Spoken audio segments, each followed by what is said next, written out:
Welcome, Lord Pineapple, to the domain of sin.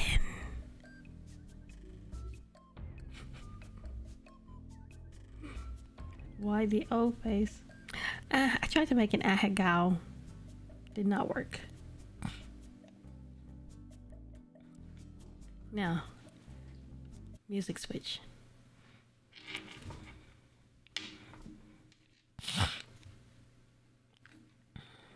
Lord Pineapple. Yep. We're all lords and lordesses in this domain. Oh, wait.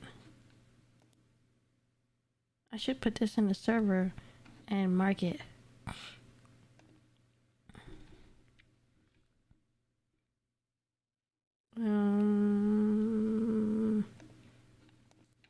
How you restrict stuff again?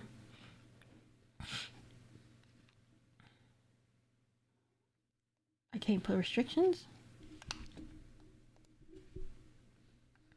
Do I have to go here and then go here?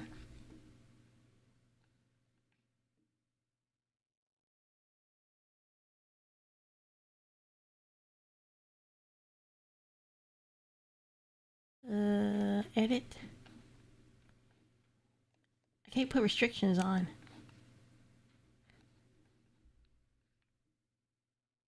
Does that mean I should not dump it in Shoma's server?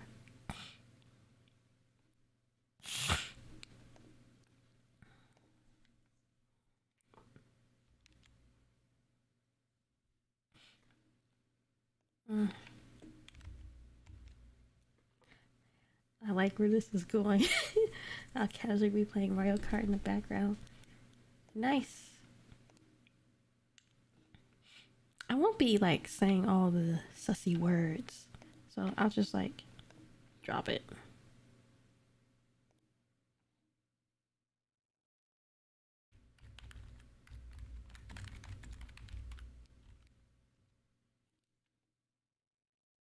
Wait, let me.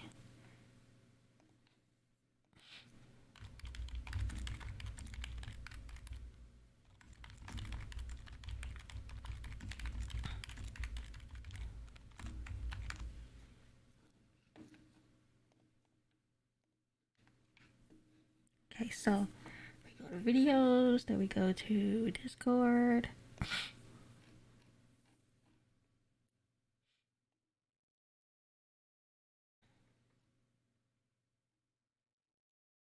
Why do I see Diona in the game chat? Okay, where is it? Where is it going live? I can never ever find this channel. I always have a difficulty finding it.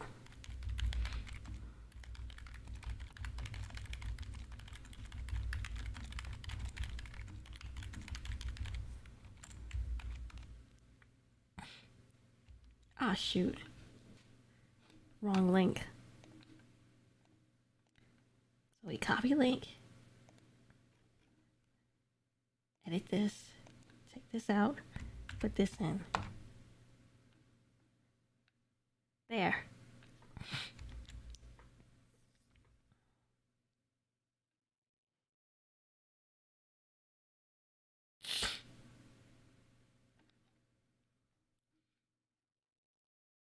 Okay. Then we close that out. Oh. Put it in NSFW? Oh. Right. You are right. I forgot he had a channel for that.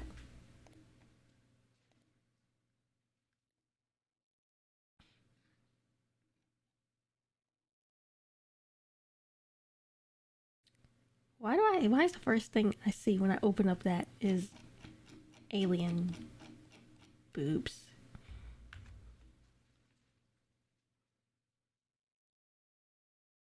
I mean, technically, if I censor it, it don't have to go in NSFW, but I guess it should. Oh, hi, Vucky. You came at the wrong time. The one we're going to be reading is this super popular Chiscara fic called Dinner and Diatribes, which is apparently based on a song. Oh, wait.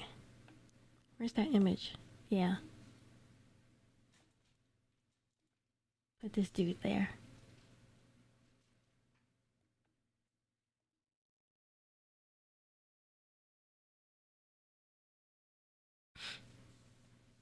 I need to get the sexy music.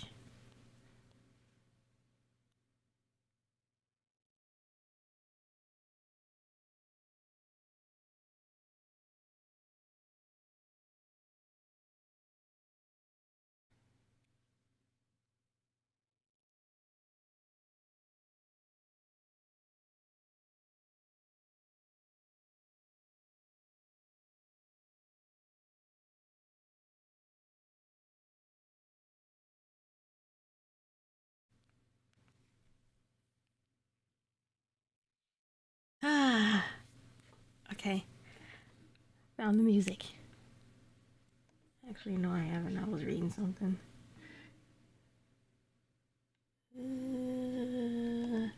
I believe it was in the Kevin MacLeod section. Was it?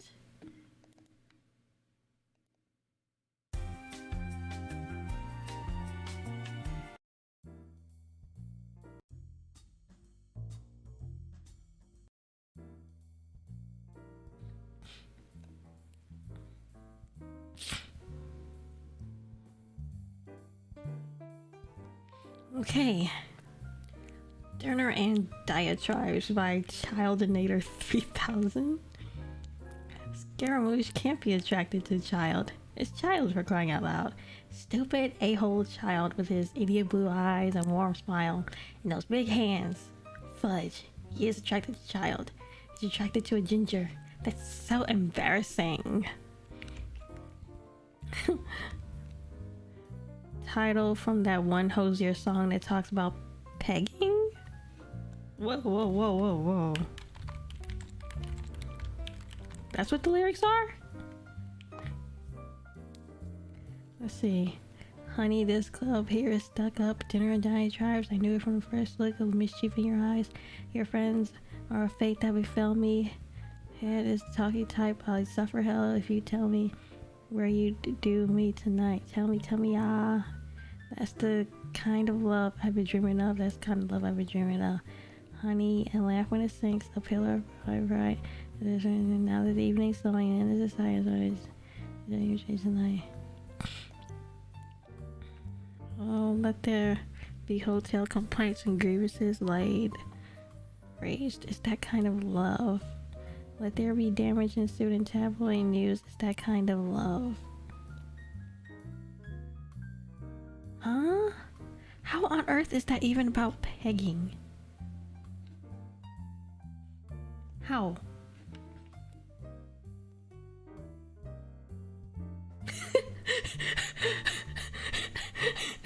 What is that music is burned into my brain. Oh, sorry, is it too loud? Oh wow, this is the wrong time. Okay, I need to take this message.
I'm back. I'm back. I had to take a call. I'm back.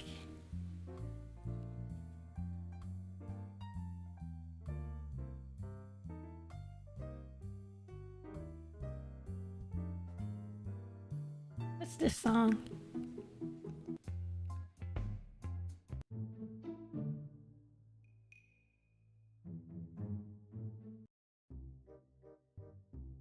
Okay. Now we can start. Oh boy, I'm here for some delicious ice cream. Hi Eva, if you're still there. So anyone seen the big game? What big game? Football? Okay.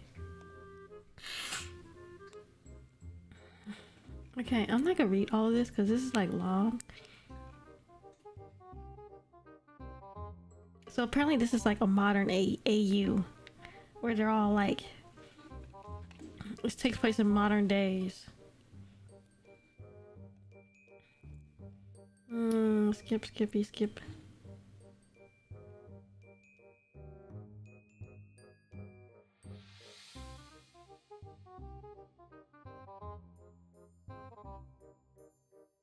Let's see. Let's start here.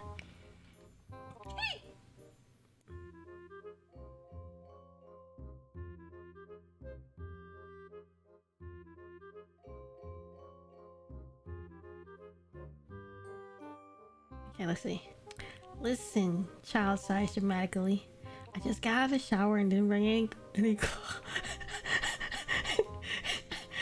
clothes. My tits are out and this barely covers my butt. I will most certainly give that old gentleman a heart attack. I was just thinking it would be much easier if you were here. Because then I could be your maid and bring your clothes.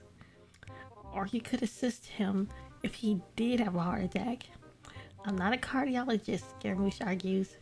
But then he doubts that child even knows what the word means. The Coon moves up for boarding, and Scaramouche smiles and mutters a thank you to the stewardess, who takes his plane ticket. He's only mean to people who deserve it, and service workers don't belong in that group. What are you going to do then? I don't know, Child confesses, and he pinches the bridge of his nose with his free hand. Camp here until he gets tired, I guess. Good luck with that, Scaramouche snorts. Following the previous experience, the nosy neighbor is not someone who gives up easily, especially because it's seeing a half-naked child. Wow, they worded that weird with his name. That's funny. I'll be back, and you will still be trapped in the bathroom. Child sighs dramatically again and drapes a hand over his forehead. It's so hard being this hot. Scaramouche doesn't even bother giving a response as he talks to the back as he walks to the back of the plane. Half-assedly throws his suitcase into the overhead compartment and sits down in his, thankfully, window seat. We're taking off. They're not yet at least. But he doesn't feel comfortable having a conversation sitting next to a man who is clearly oogling the screen of his phone. Cat! Okay, cat, please.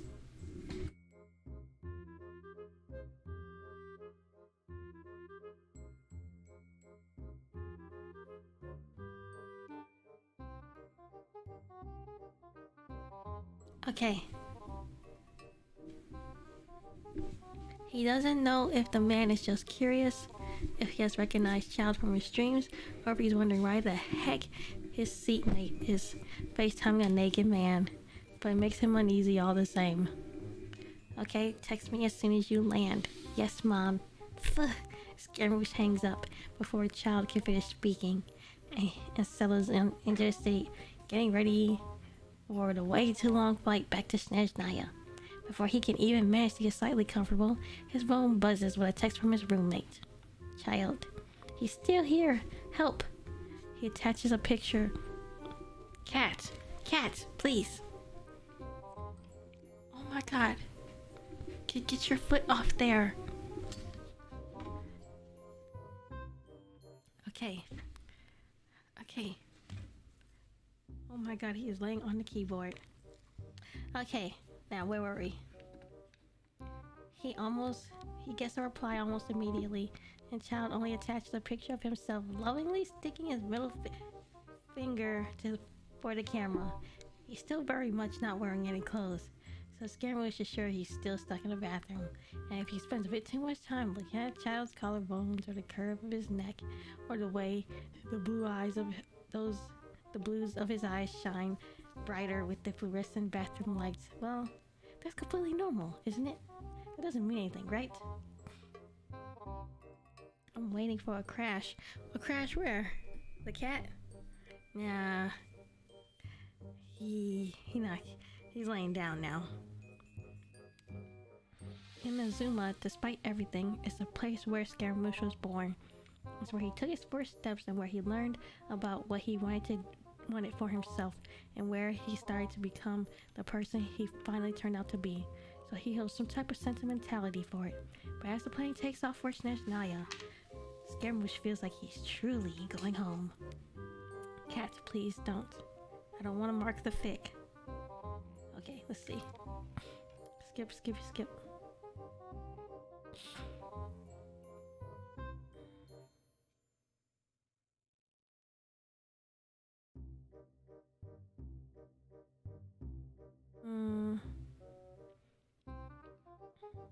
Let's skip around some more. Okay.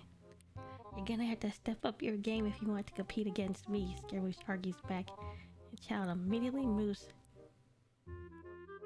3 more buttons in that already partially unbuttoned shirt he's wearing. See? That's better.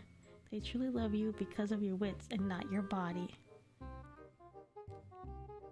Child shoves him with his shoulder and Scaramouche loses balance and has to plant his feet down and hold on to the headrest. I can't see. The movement seems to catch Child by surprise, but he acts fast and snakes one of his arms behind Scaramouche's back around his waist to hold him in place. Did you sit properly?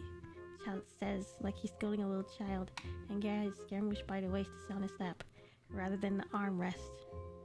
Oh, this is based on that picture that I saw. Okay. Instead of letting go, as soon as Scaramouche is safely seated and not very close to plummeting to the floor anymore, Child keeps one of his hands resting on Scaramouche's hip.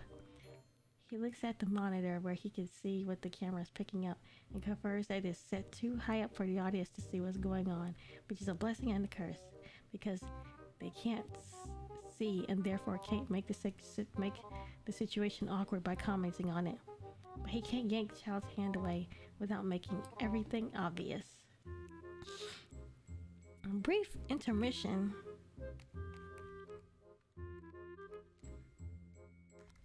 There was art.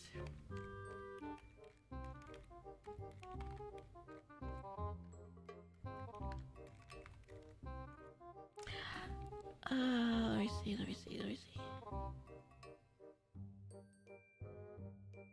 Does it pop up?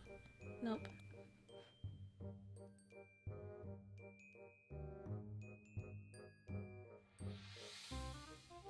Does it pop up here? Yeah. Apparently that's what's going on. Now back to the fic. Child's fingers start drawing circles mindlessly, and Scaramouche's mind wanders. He wonders how Child's hands would feel if he were to be a bit rougher, if his nails properly dug into his waist hard enough to leave marks. How it would be to have those hands around him, one of them holding him in place while the other travels down until it's wrapped around Scaramouche's. Wait, what the heck? As something clicks in his mind, panic bubbles up in Scaramouche's chest. He can't be attracted to Child. This Child, for crying out loud. Stupid a-hole Child with his idiot blue eyes and warm smile and those big hands and fudge. He is attracted to Child. He's attracted to a ginger. That's so embarrassing. It would be tragic if he died on stream. I would probably lose all my sponsors, Child says. As Scaramouche is brought back to reality, he's suddenly very aware of Child's hand Is it lower on his hip than it was a moment ago, or is he hallucinating? And about the fact that he's half shirtless and sitting way too close for comfort. Scaramouche feels himself flinch ever so lightly, but he silently gives thanks to the 7 archons for blessing him with a face that's able to remain uninterested even in the most direst of circumstances. Scaramouche turns his head to answer, and as soon as they lock eyes, Child frowns for a second, and then something that looks like understanding flashes in his face. Scaramouche can feel his heart drop to his butt. He can't possibly have caught his internal turmoil in just one flinch and one look at his face, right? Child is observant, and so it seems to be in tune with his and others people's feelings, but he's not that sharp. Fearing his voice will crack, Scaramouche clears his throat before speaking. So that's what matters most to you, not my untimely death but your sponsors. Obviously. I'm gonna punch you in the ding-dong. Oh no, my best asset. I've seen it, it's not that special, Scaramouche deadpans. Despite having his back to him, he sees Child close his eyes through the monitor like he wants to die, and he has to bite back a smirk. Whatever win he can get in the situation he's been put in, he's going to celebrate.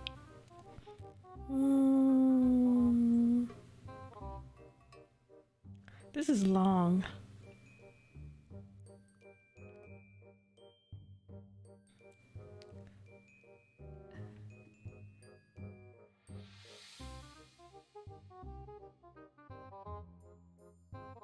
Let's go next chapter. Wait, what was that?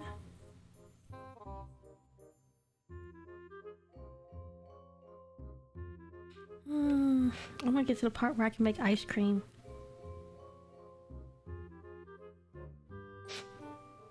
Skippy, skippy, skippy. Is this?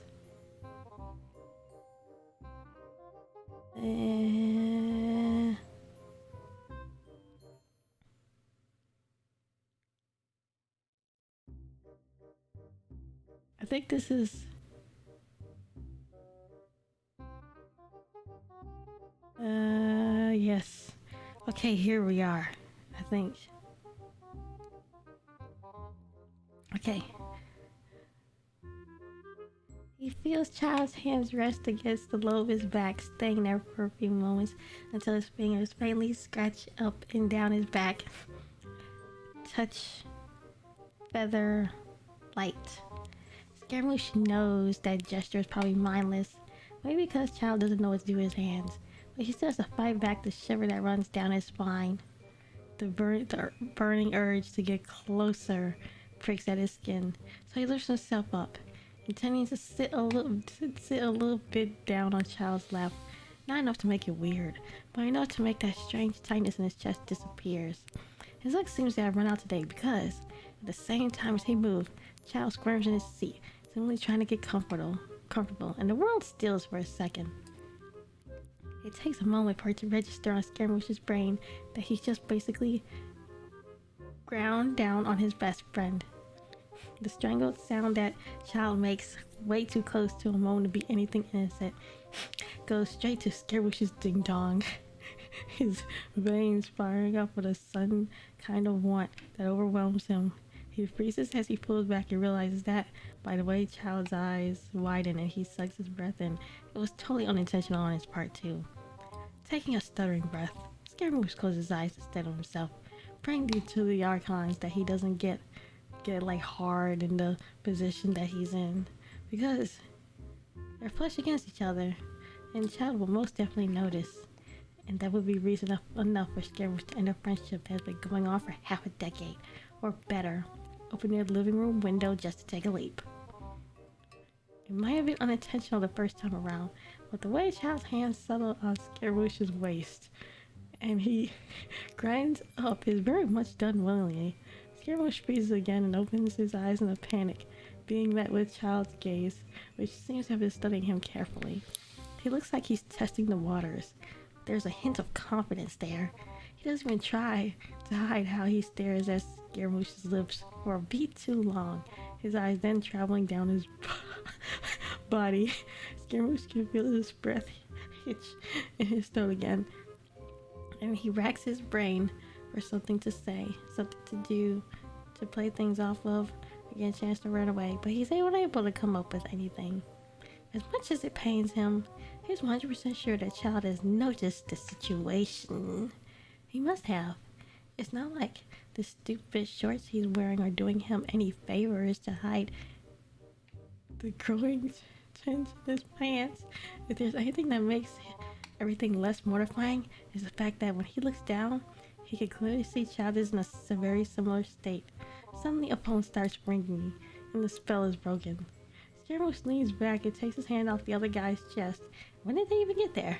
Like it burns. And Child lets out an eloquent, his voice coming out as nothing more than a croak. He clears his throat and reaches a hand over to grab his phone from the sofa and check the caller ID.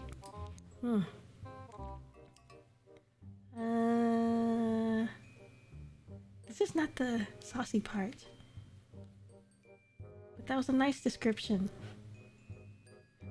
You love the ice cream part. I'm waiting to get to the ice cream part.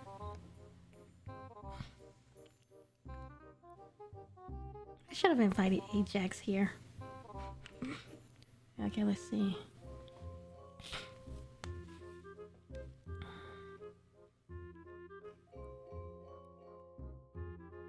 Oh, here's the ice cream.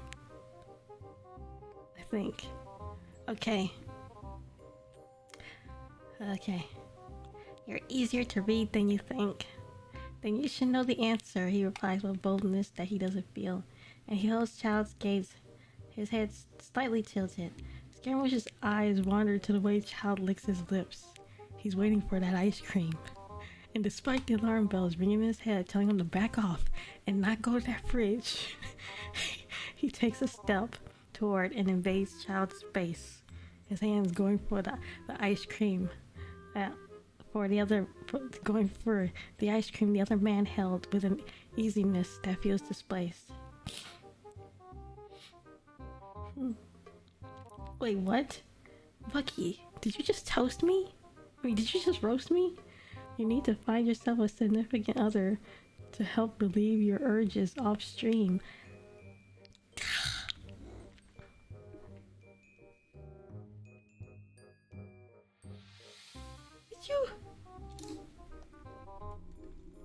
Did you just say I need a man? We are doing this stream for fun. Oh my god. Just cause I'm a shipper, like, don't mean I need a man.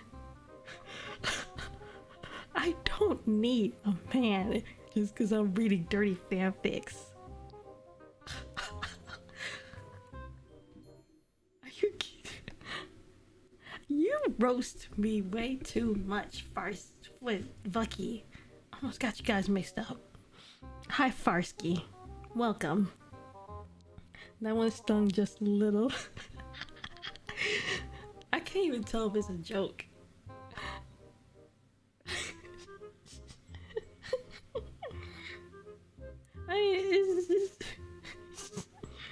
I mean, pineapple! You agree? I'm censoring this. I'm not even reading the sexy parts. This is just for fun. You also think I need a real life sugar honey boo boo? A real life boyfriend? But what?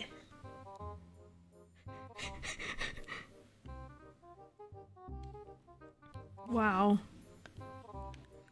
Oh my god, wait until I tell about this.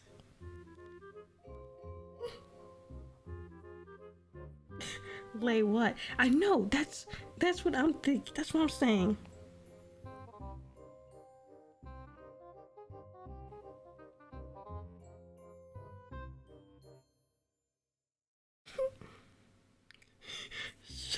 Sugar honey boo boo.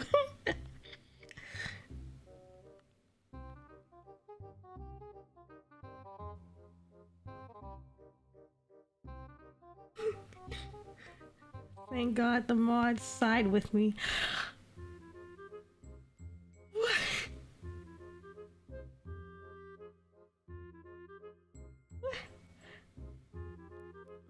Excuse me, but YouTubers do this type of stuff where they read fics on stream. Even the Niji Sanji YouTubers do it. We are going to take a look.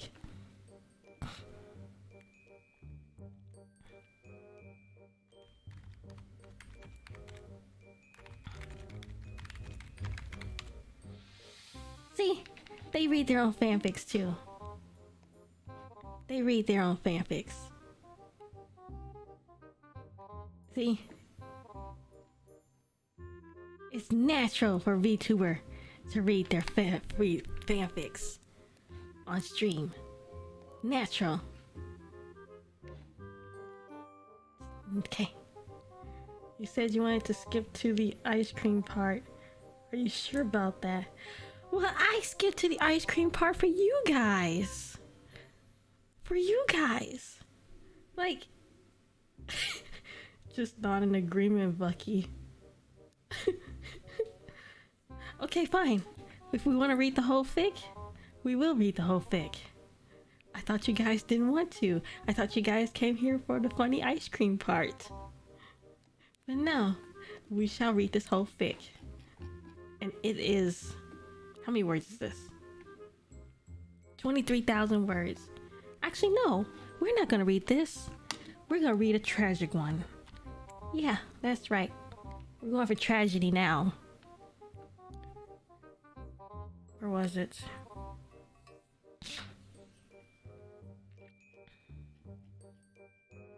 I know it's by this author. Is it this one? Yes, I think it was this one. The Long Road Home.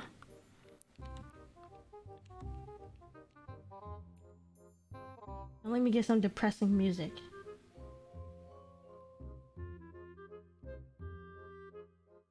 I don't have any depressing music.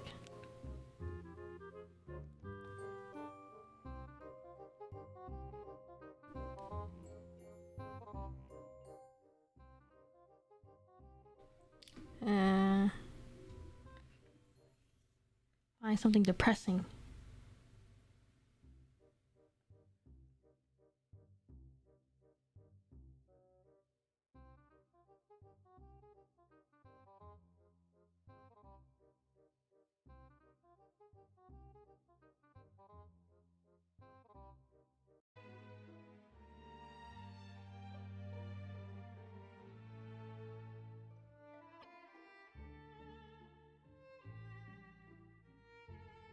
Why is this song messed up? Why is it doing that? Oh.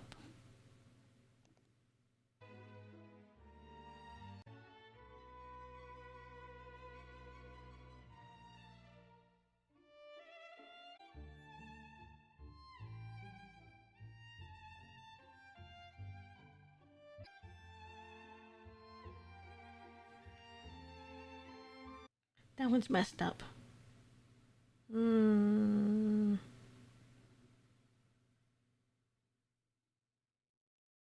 Need another depressing song.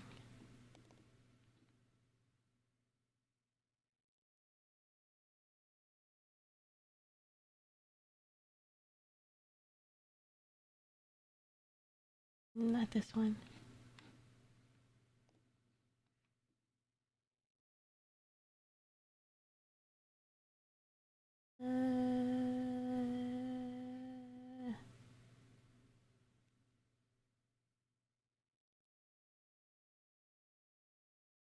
This one has vocals on it, but hey.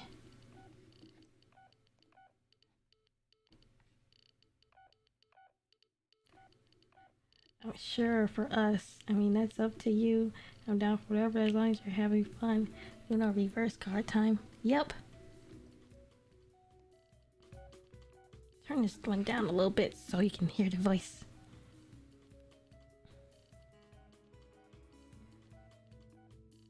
Let's see. The Long Road Home by Mistake.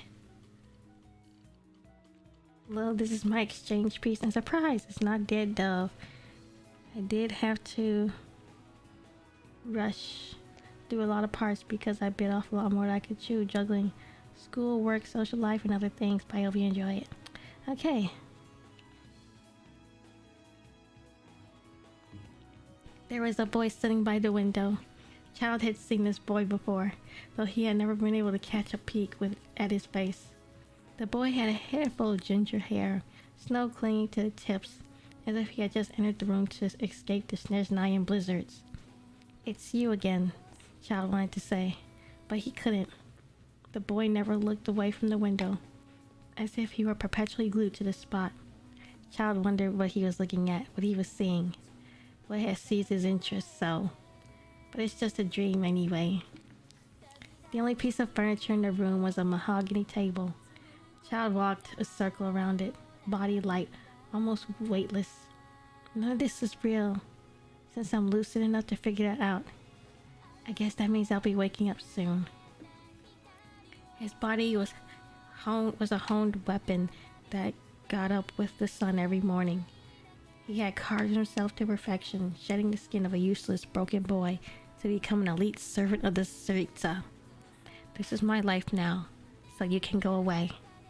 Still, he really did want to know what the boy was looking at. Why was this dream still haunting him even after so many years of service in the Fatui? What are you hiding in your heart, Ajax?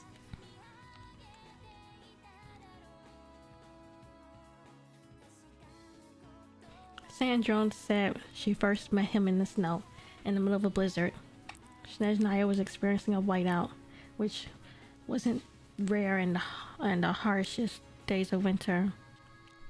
She stood over him, towering over his small, shuddering body, protecting him from the worst of the storm. Lishin hung from her eldritch frame, swaying in the wind as the abyss boy's tears froze to his face.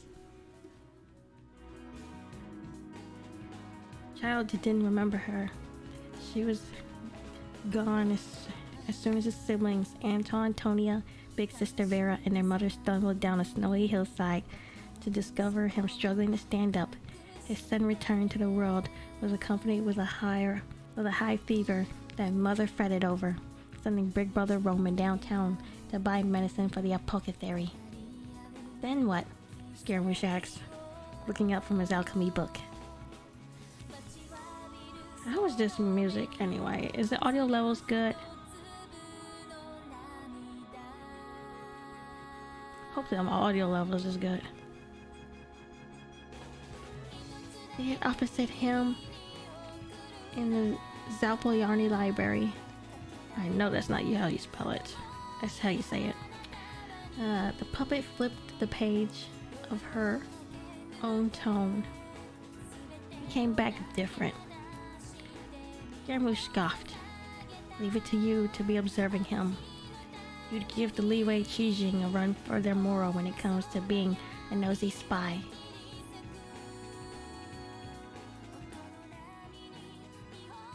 "I met him by coincidence," Sandro murmured.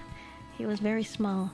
He reminded me of a rabbit in a fox trap, one that had chewed its own leg off, frantic, feverish, wanting desperately to live."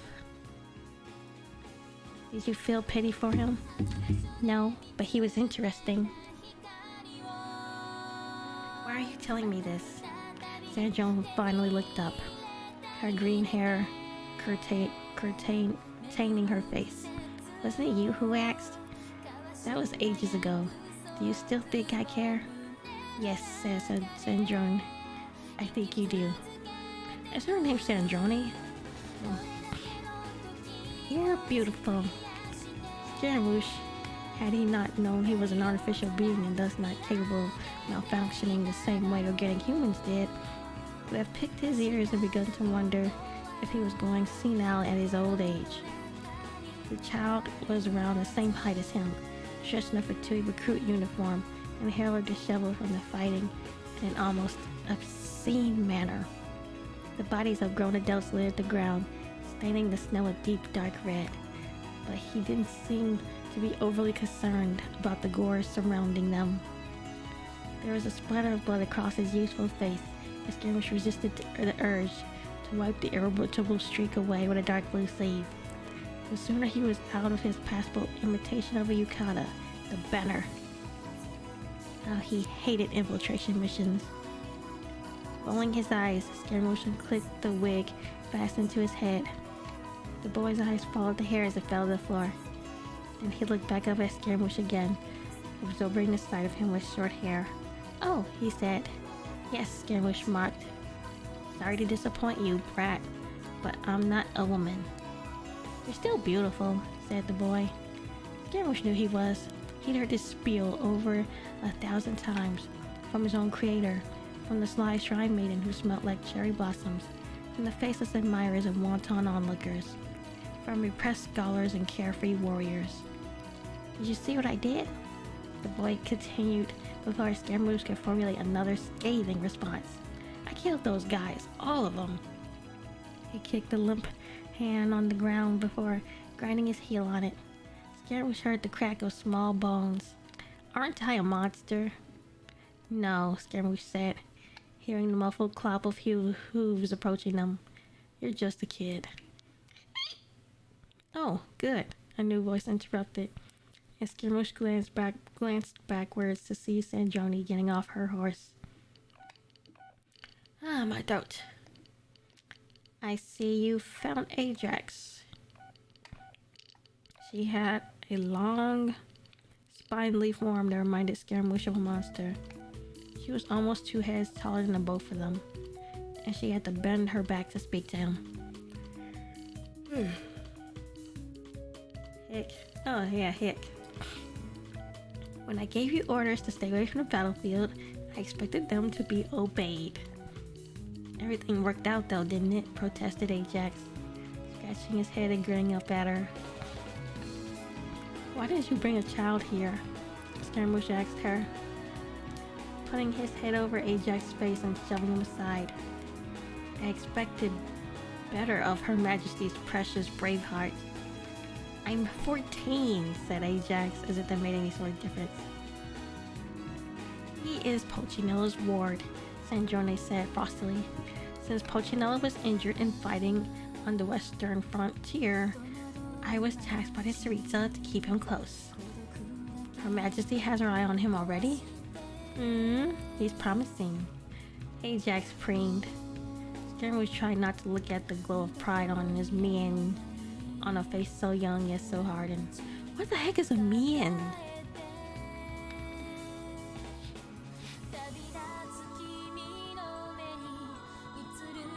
He followed them through the snow, riding on the back of Columbina's horse once they regrouped and finished piling the bodies of the fallen Fastigia soldiers into a mass grave. A group of foolish atheists they had been, in the end. Fatui had crushed them into the earth with the same unrelenting force they used for all activities. "Hey!" Ajax was riding on the back of a Fatui pyro agent's horse, and unfortunately, the horse next to him. "Hey you! What do you want?" Scaramouche bit out. "You said I wasn't a monster." "That's because you're not, so get over yourself." "Is it because I look like this?" Ajax asked. "I could show you Foul Legacy if you like. Then you'll see what a real monster looks like." "Don't bother," Scaramouche told him. "I've already met several." Wow.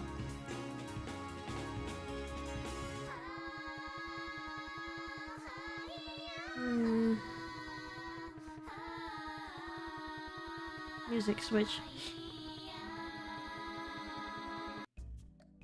There.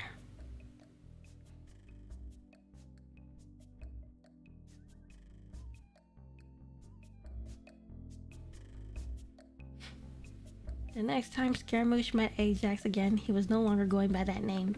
To his annoyance, Ajax, no, Child, had grown since the day he had grinned at Scaramouche with those blood-stained teeth.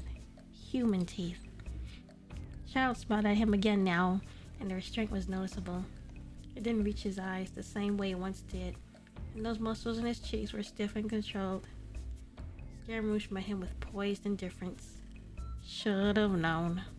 Oh, child's wide smile widened ever so slightly. Did you miss me? Scaramouche clicked his tongue. Now, where did you get that idea from? You're smiling.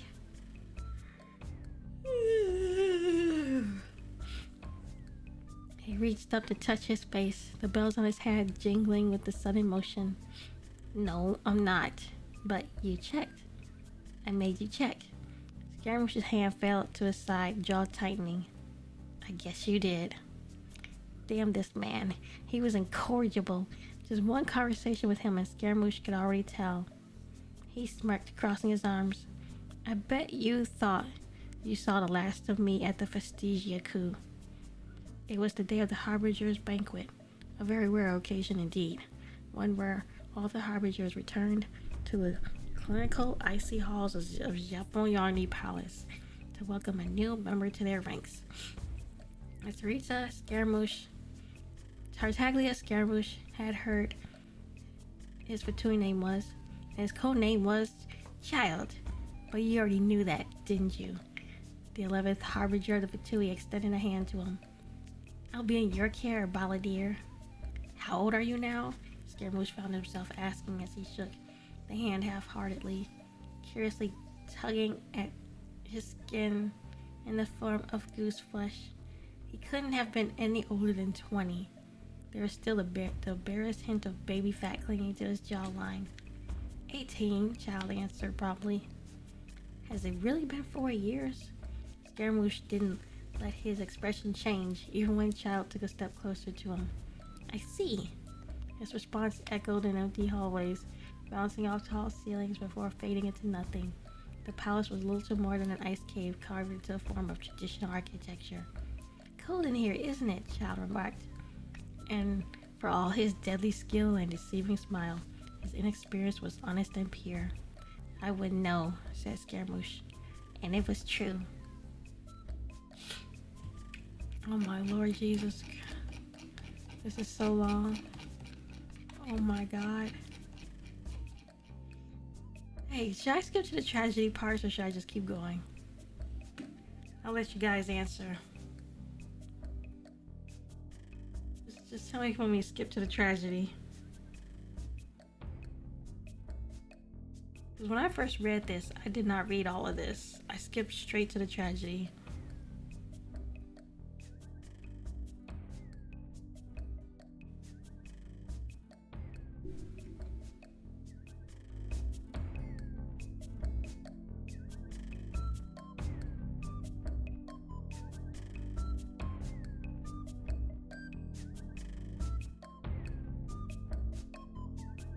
Okay, I'm gonna keep reading, but you guys tell me if you want me to skip to the tragedy.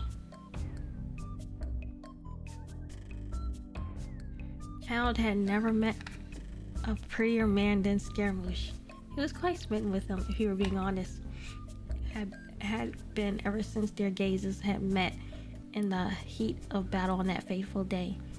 Whether his feelings for him were deeper than infatuation remained unknown, even to himself, but such details didn't matter to him. Scaramouche was so strange, it fascinated Child, made him want to pick him apart so he could search every crook and cranny of his body for even the smallest shred of humanity.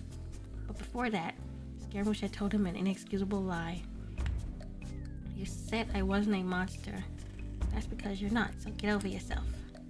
How amusing that the Balladeer would choose to feign ignorance like that, as if the Fatui would let a mere child be placed on the battlefield after only months of association. He wasn't a baby to be coddled like his code name may have suggested. Child was a living, breathing weapon, each muscle trained to kill even in the most unorthodox ways. He was a tool of the Tsaritsas, and the thought of being such a thing brought immense pride and pleasure to him. So why? You can skip if you want to. Have you ever heard the tragedy of Scaramouche? I got a good atmosphere going on here, with a little bit of rain and thunder playing in the background. Oh, I'll continue then. Fitting that it happens to be thunder. He paced in his room, a bundle of papers crumbled in one clenched fist as he wore a hole in the carpet. Why had the balladeer insisted otherwise? The topic had been brought up again after the child had made harbinger, but balladeer's piercing gray gaze still bore into the side of his head during meetings, as if he were condemning the very identity child had shaped for himself. It bothered him more than he would like to admit. When he crawled out of the abyss that day, a watchful forest goddess sheltering his body with her own, the first thing he registered before almost passing out was how brightly the sun shone. It burned his eyes, and he covered his face with scarred, calloused hands. Perhaps he'd wept. He didn't think he did. He didn't remember what happened in the months between his body keeling over in the snow and Anton's terrified face blocking the white sun. They'd all gone home together, Tonia singing a lullaby to lift morale and roping all of them, him, Anton, Vera, mother, into singing along with her. Only 3 days had passed in the outside world. He'd become an alien in his own home after that. The abyssal venom in his bloodstream, hissing for him to fight and to slaughter. The first time Child had laid a hand on his family had also been the last. The thick, tissuey scar on Vera's face couldn't be hidden by makeup. After that, Father and Roman had taken him to the Fatui, at a loss as to what else to do, and everything else is history. He glanced down at the papers clutched in his hand, unfurling his digits. The sheets, mauled beyond repair by his crushing grip, fluttered to the floor in a pathetic heap. The balladeer was wrong. Child was a monster. The proof was in Anton's wary eyes, Antonia's careful step, and the way Roman never asked him to push his wheelchair in the mirror every time Vera looked into it. Infant memory loss had seized from Tusser a poor impression of his older brother, and a part of Child desperately wanted to protect that childish innocence. There was a need to cry, a need to clamor. You're wrong. I am a monster. I'm just like the rest of you, so don't forget that. Don't ever forget that. The moment I became a harbinger was the moment I gave up all chance of becoming human again. Silently, he picked up the fallen pieces of paper, folding them up and putting them away in his desk drawer. He was no longer the child who threw tantrums to get his way with his older siblings. He was a Fatui harbinger, and he would serve the Sritsa's noble will with every fiber of his being. To think that he was entitled to anything beyond that was foolish of him. Is the weather really bad? Weather's fine over here. Tonight's dinner was fresh oysters from the Notlan Sea. Nothing special, but Child had never been so spoiled as to expect a warm and hearty stew for every meal. He remembered how his siblings used to eat them raw from the shell after washing them. It brought a smile to his face when he saw his recruits in the kitchen passing the plate around, making small talk as they cleaned and decorated the oysters. For the past 2 weeks, he had been stationed in a dingy little bayou in Notline, something to do with leftover Vestigia terrorists trying to spread their agenda to their neighboring nation. Most of them had been weeded out. Tomorrow, he would head back to Snezhnaya. His bag was already filled with souvenirs for his siblings, a book about war and peace for Vera, a taxidermed manticore, not to scale, for Roman, a traditional shawl for Tonia, a beginner's bow and arrow set for Anton, and a chimera plush toy, lovingly sewn by the Bayou grannies for Tusser. A part of him had considered getting something for Grigory too, but his eldest brother had been presumed dead for the last several years. It would only end up rotting at the cemetery, at a grave with no body. Damn. Lord Tartaglia! Child turned around just in time to see one of his recruits partially kneel over, panting, having burst through the little wooden door. It seemed to be urgent if he had foregone knocking. What is it? Lord! He took a deep breath. Lord Scaramouche has just arrived with his entourage. Huh. You're kidding. His lips twisted into a half smile. Scaramouche, did you come all this way to see little old me? I'm flattered. Well, where is he? Oh my gosh. They just entered base camp. Child sighed affectedly, feigning agitation. The recruit before him stiffened. I suppose I should go greet them then, shouldn't I? Wisely, the recruit said nothing. Child didn't even give him a second glance before he exited the kitchen hut, immediately spying Scaramouche snapping at one of his own on the other side of the camp. If it isn't the 6th, he said loudly as he approached. Scaramouche whipping his head around. I thought I heard...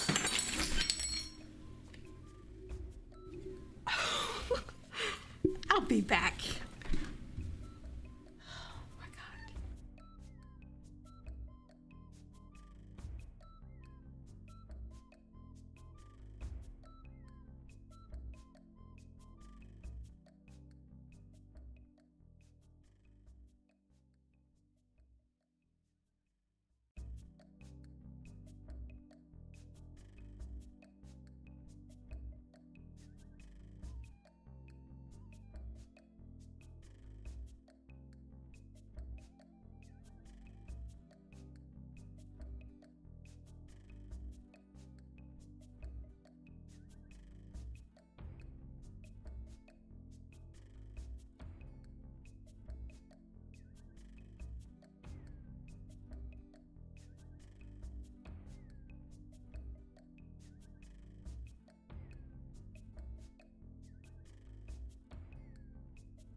I'm back.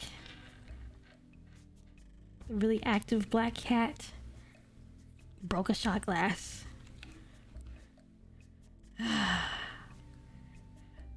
Oh my, are you okay? I'm okay. The shot glass is not. There's the crash. How did you know that was gonna happen? I heard that rip. Yeah, it was pretty loud. It shattered. I didn't even know there was a shot glass up there. I would have moved it if I had known. Well, she probably don't need it anyway. It's old and look kind of gunky, so it looked like it hadn't been used in years. So, oh jeepers, what is this? Oh, hello, Minus. That's funny. Don't worry, we're not reading anything dirty at the moment. I'm showing them that we can read non-dirty fics, and after, then we will read something dirty.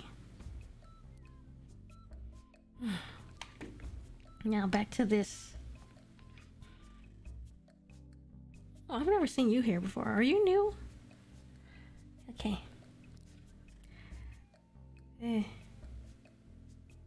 Tartaglia, you need to discipline your worms better. Oh. Come now. Tartaglia's hand landed heavily on the recruit's back. The same one Scaramouche had been scolding just seconds ago. It's a night of celebration. Cut him some slack. Whatever. Scaramouche's veil tickled Child's wrist as he moved past him. looking around the camp with his brand of spiteful indifference. I guess it's fitting for someone like you. Humans are so lowly. Then he went again. There he went again. Human. When would he get it through his thick skull that child had moved past the parameters of humanity? He supposed it was part of what attracted him so greatly to the balladeer. The constant challenge of trying to drill a single message into him, one that Scaramouche seemed determined to reject every single time for whatever reason. Still, Scaramouche was a guest here, and never let it be said that Child was an inhospitable host. It was just a time for dinner, as if on cue. The kitchen staff emerged with platters of oyster in hand. The bonfire was already roaring. It had been ever since twilight had begun to gather, its flames reaching the pall that was the night sky. Jesus, these wordings! Whoa, this person's got a good dictionary. I wish my dictionary was this good. I had an ice cream pun I wanted to use, though. Oh, you'll still be here by the time we get to that. Okay, just don't look at the length, don't look at the length, don't look at the length, just read. I have no need for sustenance. You forget, Tartaglia, that I'm not human. That makes two of us. Had he blinked, he would have missed the way Scaramouche's jaw tightened. Dinner commenced. Being in the presence of two harbingers, dinner talk at the mess hall was limited to work-related topics, all of them stiff and overly professional. It was laughable, really, how they had convinced themselves that they would be punished if they just let themselves loose for a little while. Child knew better than anyone how stressful and demanding the job was. The least he wanted was for everyone here was an opportunity to relax, if only slightly. Okay, I'm gonna be right back real quick. Take this message.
Okay, back to the fic.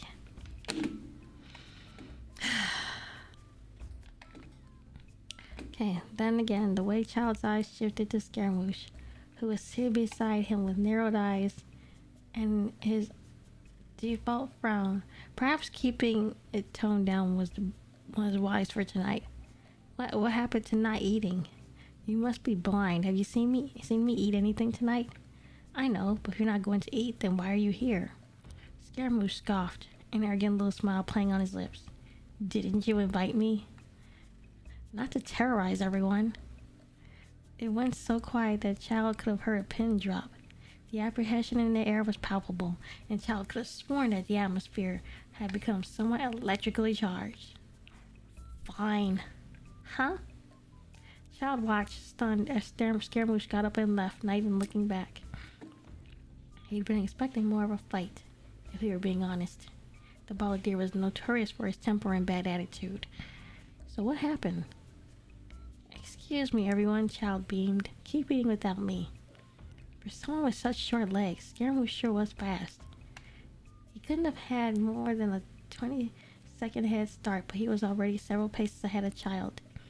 He had to jog to catch up to him. The ground was wet, always was in the bayou. Child's boots stepping into something uncomfortably soft as he caught up to Scaramouche. Wait up! What do you want from me?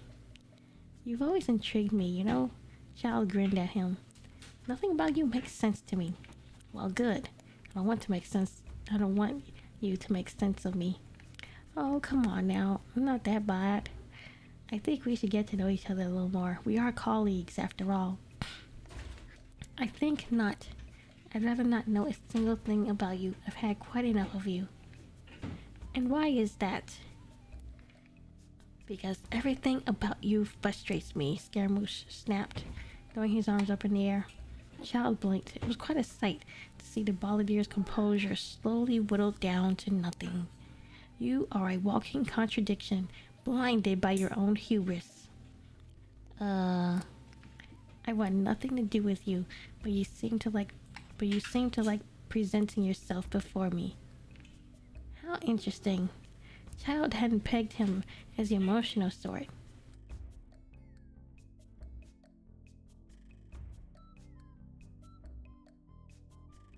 Yeah, let's see. Where are we? We're right here. My, that's long. Let's skip.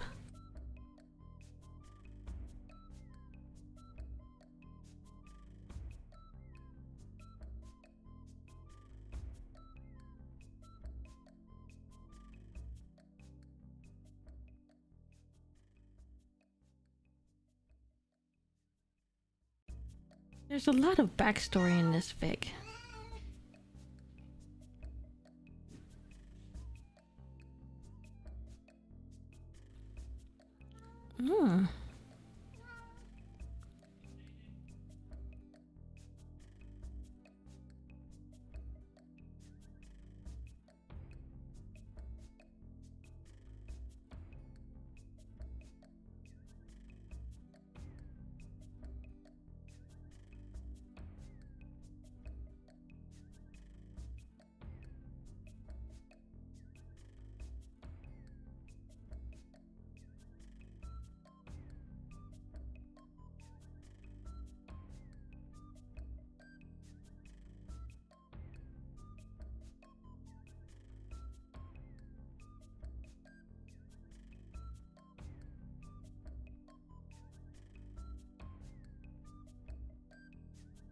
Back.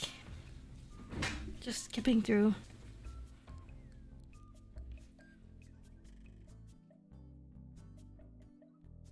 Oh, this looks good. Okay. Scaramouche walked leisurely around the domain as if Child had been sent to drag him all the way back to Snezhnaya. I had a feeling she would send you. Guess I was right. Would you like to know what this place is? Sure, Child said tightly. I have time to hear you spin your tale. I have no reason to keep lying to you, scoffed Scaramouche. Take it as you will, but here, this is where it all began. 500 years ago, I woke in this very place, lost and alone and incomplete. Isn't that funny? I think these past few months have fried your brain, if I'm being honest. Don't be so dreary, Ajax. It doesn't suit you. A comedy is a tragedy plus time. Why did you do this? Why did you betray us? Scaramouche tutted, wagging a finger. That would be telling. If you could beat me, maybe I'll tell you the answer. Or not. I don't understand. That would go against the general definition, wouldn't it? I guess I'll just have to be human when I'm with you. Is that possible? To be human and monster? No, you don't understand, Scaramouche affirmed.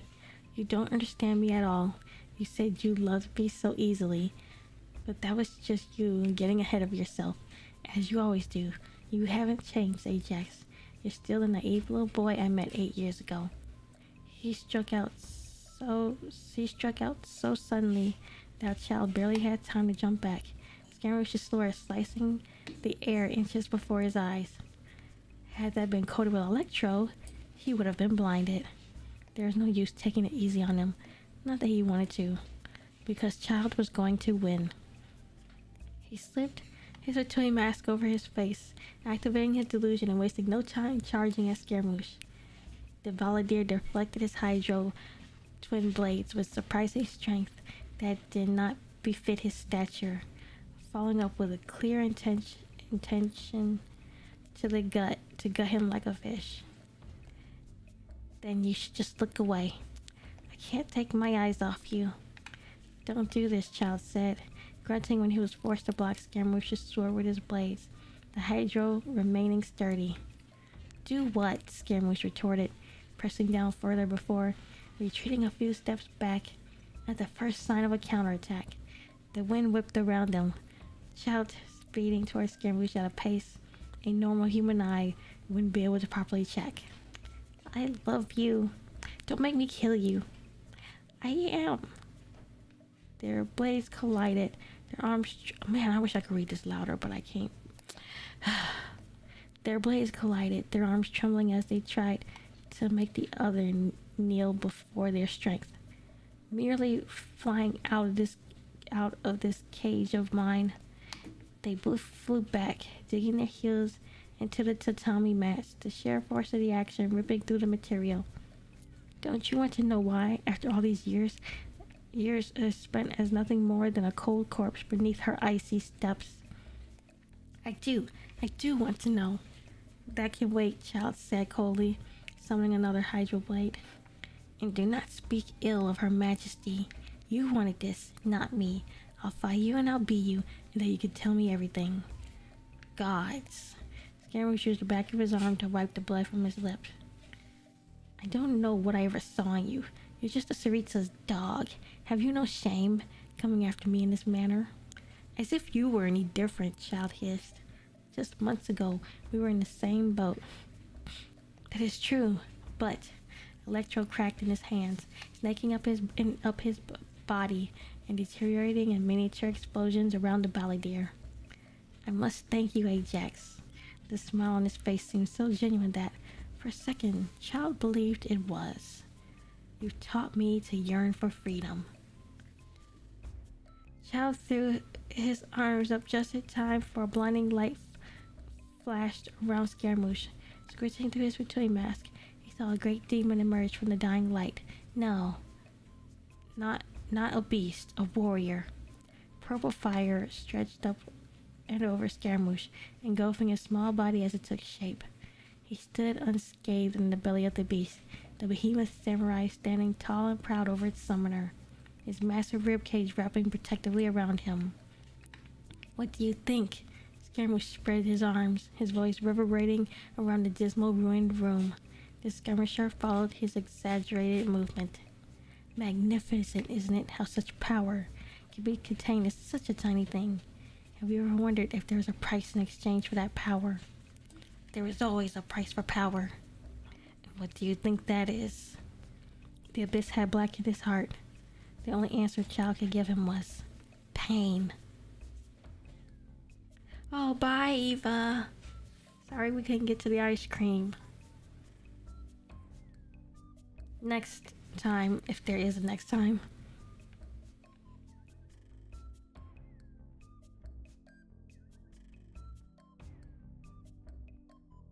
The air thickened around them, electro screeching around the atmosphere as it interacted with the hydro swirling around Child's arm. Black Child's form, black plated armor materializing across his limbs and body. The process hurt, as always did. The abyssal armor knitting through the pores of his skin to fuse itself into his being. Wow, what an interesting description. Foul legacy. Darkness given a face. The skirmisher's build was considerably larger than Foul Legacy, but the old song and dance was reestablished in no time. There were few instances where they had sparred together, but their grotesque bodies flowed like water, swords slashing and blood singing. How long can we keep doing this? Child asked himself more than once, but the answer was always the same: a killing strike that missed by mere inches. How many years would they fight for if their bodies did not give out? 100? 200? 500? Battle had always thrilled him, but despite feeling the sweat in his eyes and wicked power in his arms, he could not help but think, I don't want to fight today. Scaramouche made a short guttural sound when he was finally knocked back, Child flying in to press the advantage. But I must, you piece of... For I am. He summoned a hydro blade, raising his arm. A harbinger. Child pressed up against the samurai, plunging his double-bladed water pole arm deep into his chest. Scaramouche choked, hands clutching desperately around his heart as blood-flecked spittle dribbled down his chin. And I am. The skirmisher shattered into a million purple shards. Scaramouche was thrown back against the wall without the comfort of his power. The wood splintered under the impact, and he let out a strangled noise as he fell forward. A growl bubbled in the depths of his chest, blood dripping from his mouth. In the last-ditch attempt, he lost himself at Child, the clothes on his back torn from the fight. I am a monster. Stay down, he snarled. When one fought enough times, their body would enter a calm state, where the body would dictate all action regardless of the mind's input. Very rarely had Child experienced such clarity, but he could see it now. Scaramouche tearing at him in slow motion, his arm drawing back, highly condensed electro energy swirling in the palm of his hand. Child moved. With one large, claw-tipped hand, he cupped the back of Scaramouche's head and slammed him face down on the floor. The match did little to cushion the force. Child drew his hand away, that clarity of his evaporating quickly. He stared at his open palm, his armor black enough to hide any blood stains. He did not yell or thrash when he felt the seams between his human skin and the abyss's foul legacy begin to tear. Not even his fight with the traveler had cost him this much energy. Child groaned, a low rumble in the back of his throat. Foul legacy shrieked as it twisted off his body and into the air as a black tornado spoke before dissipating into nothing. Scaramouche turned and sprawled like a starfish on his back, his eyes lazily following Child as he collapsed on the ground beside him, panting. You, Child wheezed. You're good. I am the sixth after all, though I suspect I won't be for much longer. Then let's run away together. Even if he were capable of speaking more than half a sentence, he wasn't sure if he could have said such a thing. Perhaps Scaramouche had finally kicked the door on his to kick the door down on his cage and spread his wings. But Child was still trapped within his. The Tsaritsa's icy hold was unrelenting. He had a family back in Snezhnaya. What would happen to them if he chose to flee with a traitor? I'm gonna go for now. I might be back for the ice cream. Bye, pineapple. See ya.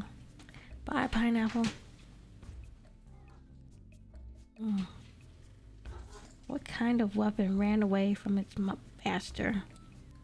When I was 14, I fell into the abyss. Ah, but you lived. But I lived. Blood seeped out of their bodies and into the tatami mats, staining the rice straw red. Their chests heaved, and the ceiling faded in and out of existence as Child tried to keep his eyes open. He managed to stand, wobbling over Scaramouche's fallen form. The balladeer staring up at him with blood dripping between his eyes and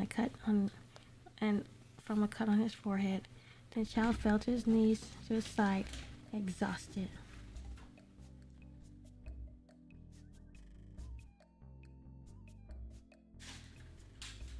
All he wanted was to sleep for a long, long time.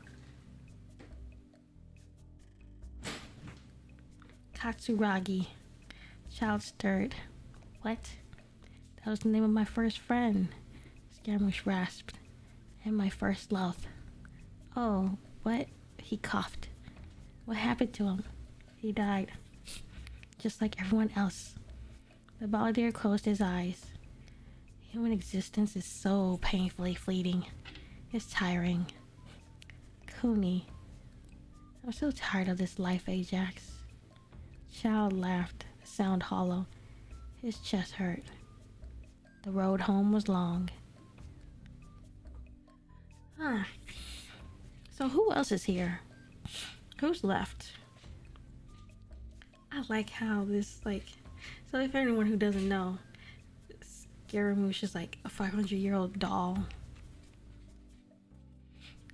And his friend Katsuragi died trying to protect him.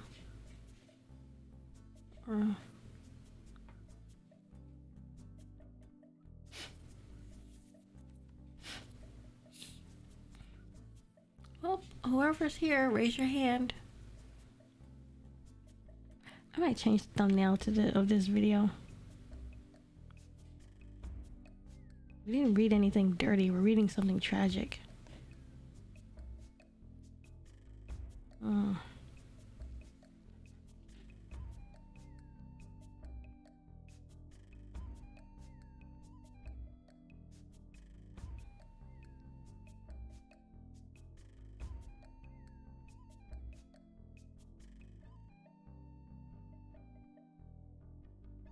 I'm kind of disappointed I didn't get to read anything dirty.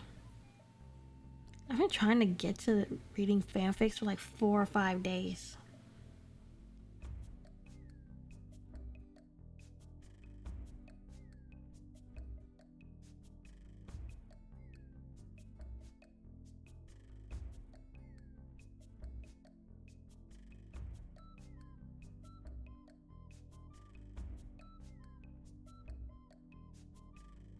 I guess I'm not as chill as I thought I was.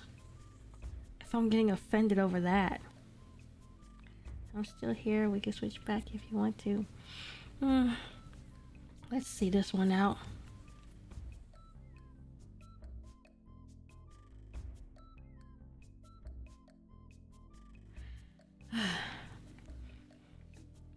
Not even the torches burning brightly in the corridors would melt the ice. The ice dungeons beneath the mountains encircling Zalbjarni Palace, Zalbjarni Palace, were only rumored to exist among the general public. Only the worst of the worst were kept here to face the point of near death before being revived by a healer to suffer all over again. Child had wore 2 layers as he ventured deep into the mountain's heart, accompanied by 2 Fatui guards that trailed behind him. The walk seemed never-ending, but eventually Child found himself standing in front of the deepest, darkest dungeon. His vision glowed brightly on his uniform as he unlocked the prison with a heavy key, stepping aside. The bottoms of his boots, ridged for friction, scraped against the icy floor. "Leave," he commanded the other 2 Fatui. "I will speak with him alone." "Yes, Lord Tartaglia." Drink something you've been reading for a while. Yeah, I probably should. My mouth is dry.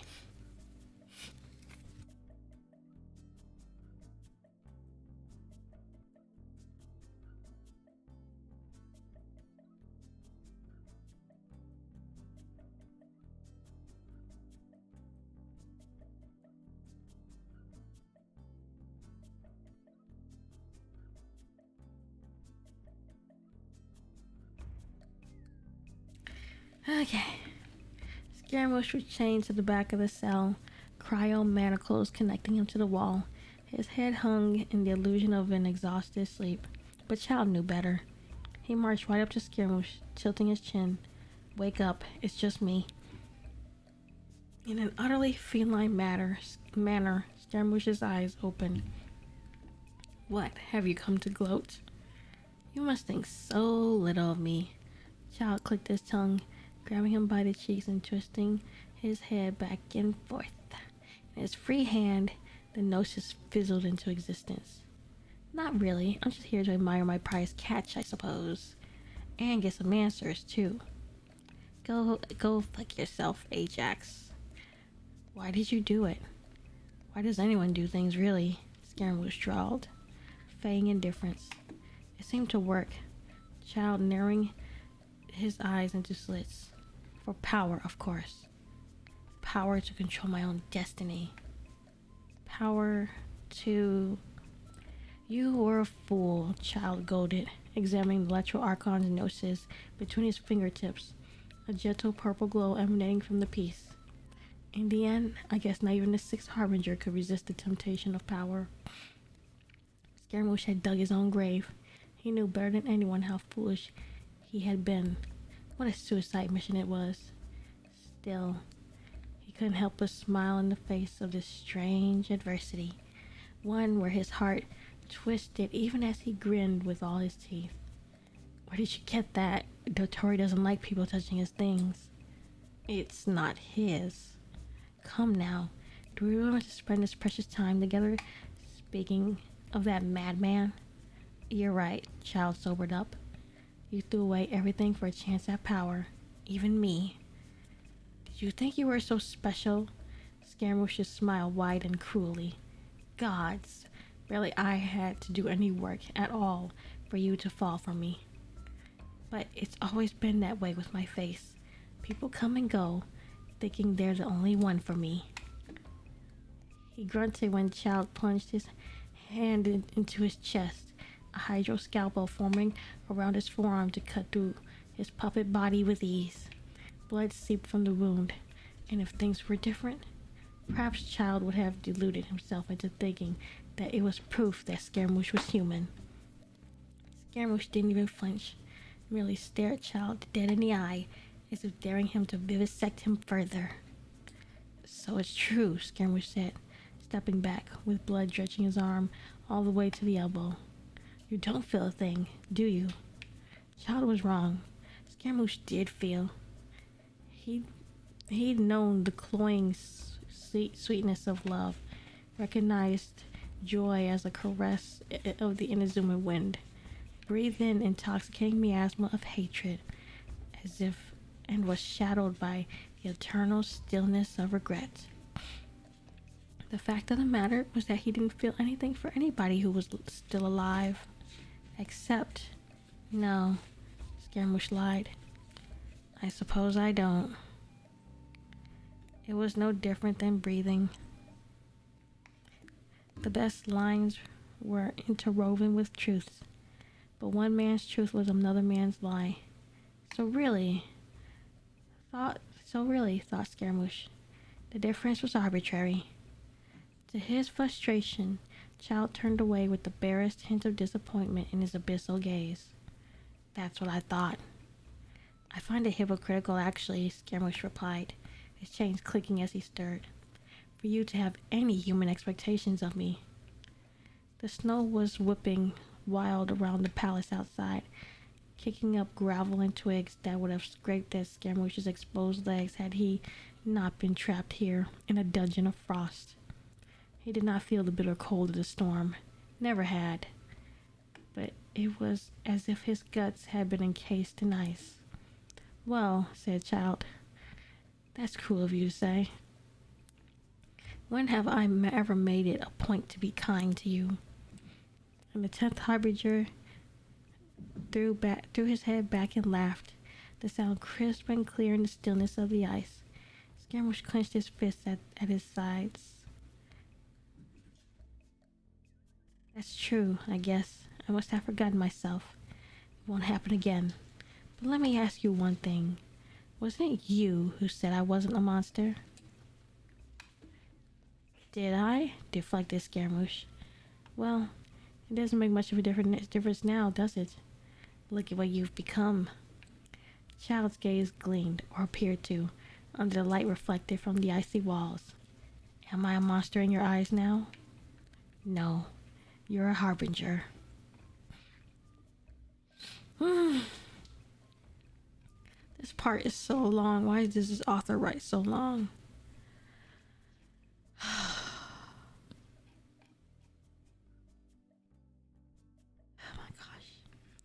The nation celebrated the capture of the balladeer by planning a week-long festival, green lighted by the Tsaritsa. It surprised Child, actually, to see his achievement honored so.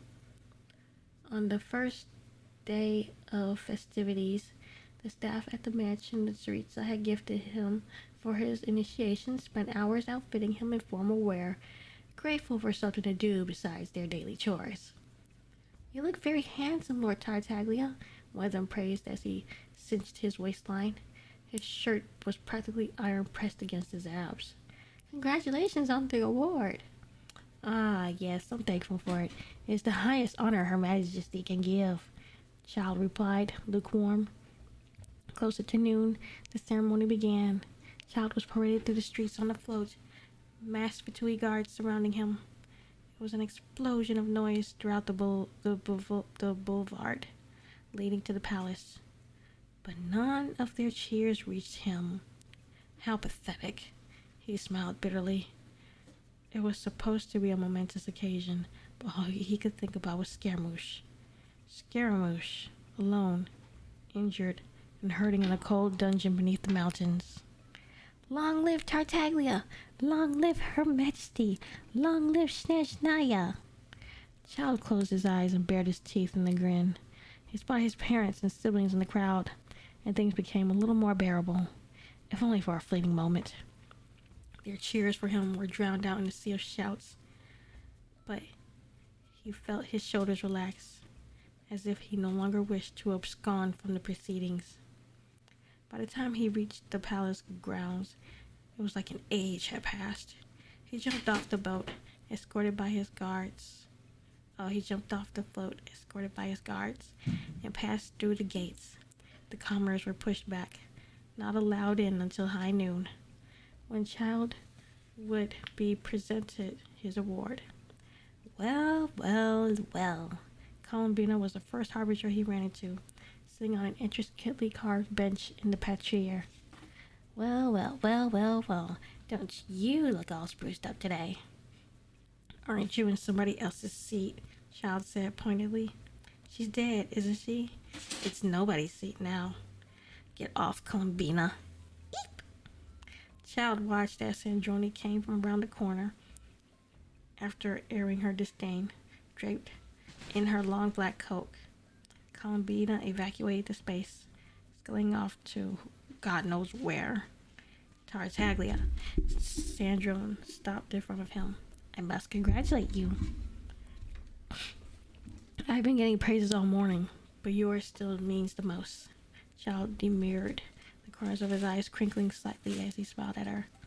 I see you and Columbina are getting along splendidly as well. She will know her place one day, was Sandrone's ominous response. By my hand or another's. Do you miss her? I assume you speak of Signora. A butterfly? Or was it a moth? Fluttered nearby before disappearing behind a frozen garden mountain. Though she was my apprentice, and I her mentor,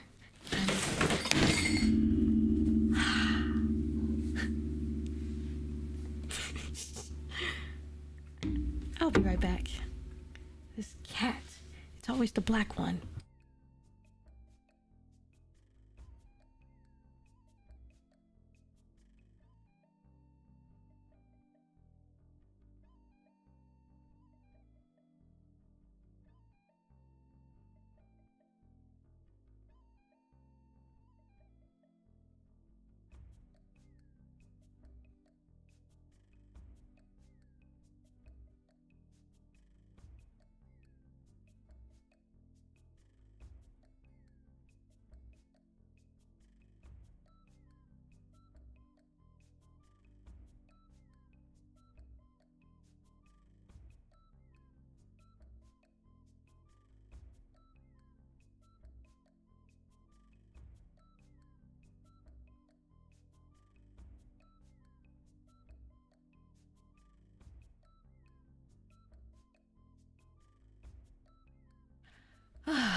Okay. She was my apprentice and I her mentor. I miss her no more than anybody else. There's only room for one in this heart of mine, and it is Her Majesty, the Tsaritsa.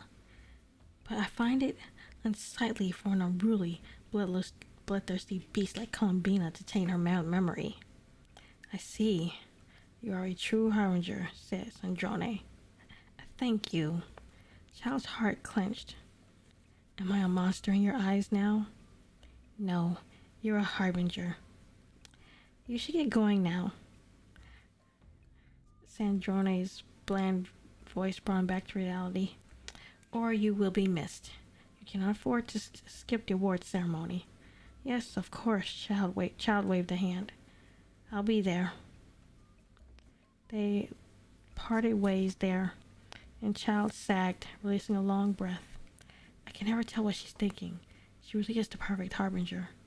Unlike, he refuses that train of thought, instead ascending to the highest room in Yapayarni Palace, where Tsaritsa would display him and her prized trophy to the nation. That one sounded bad. Is everything okay?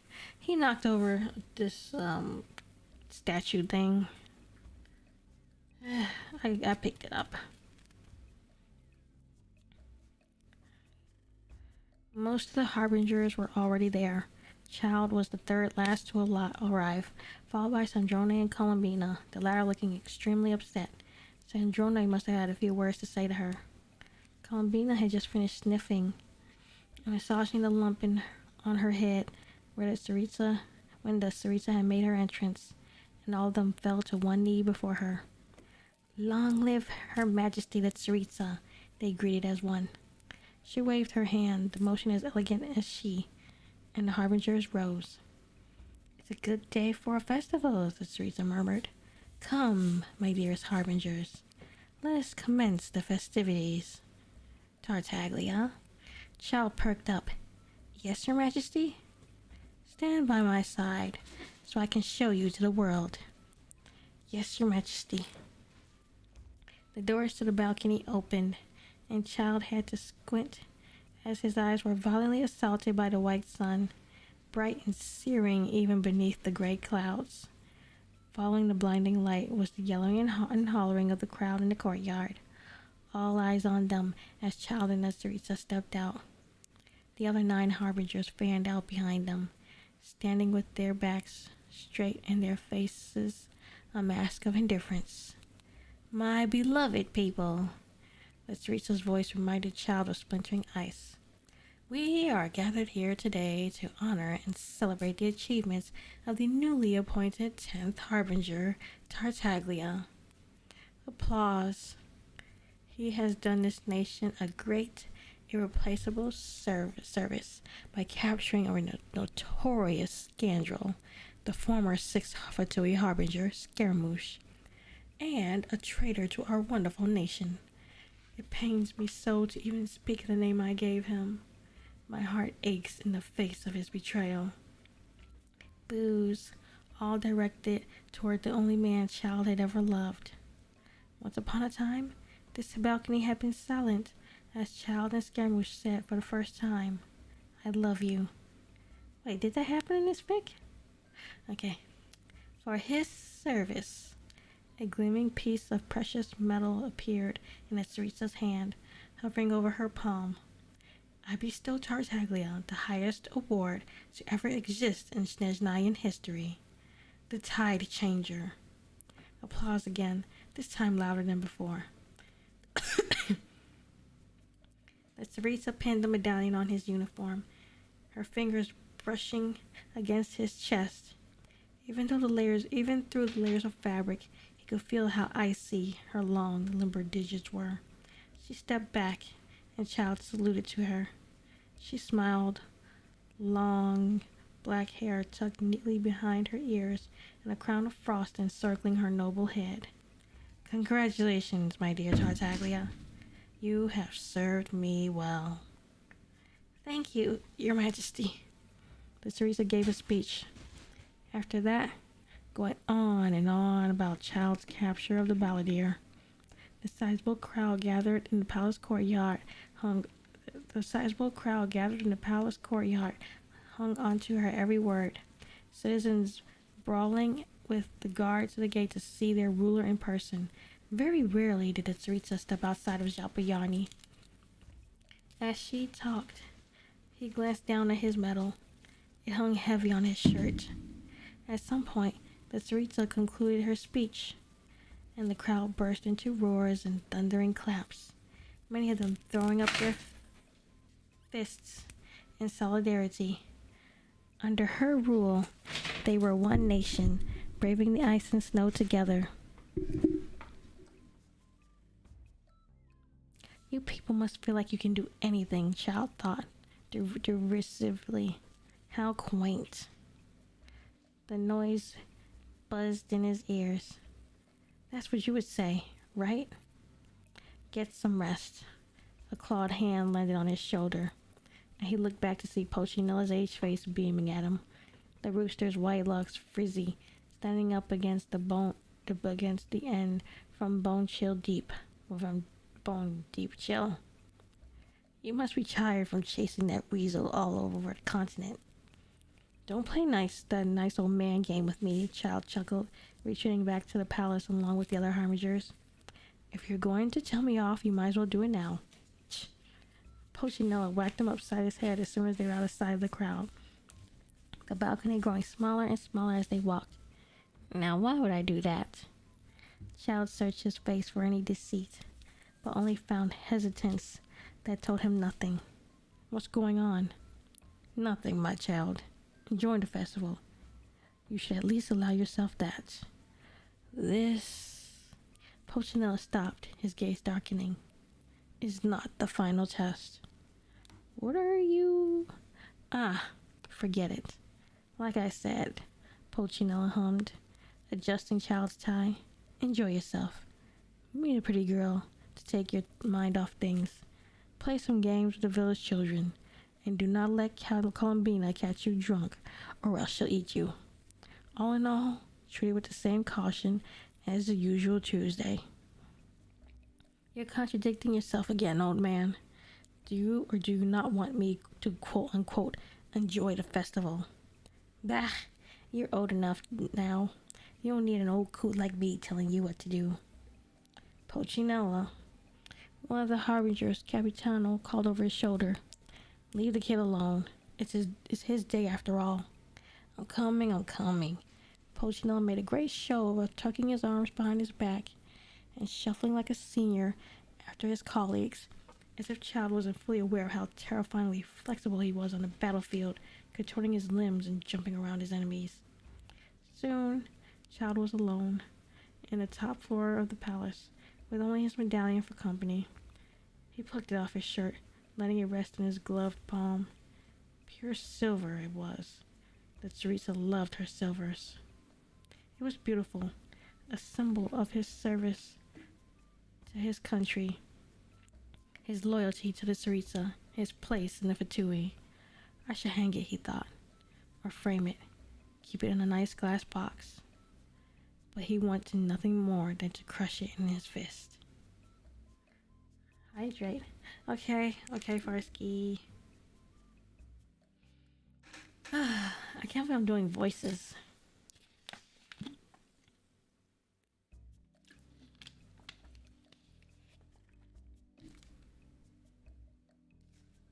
Oh, there's another person here. Hello, whoever else is here.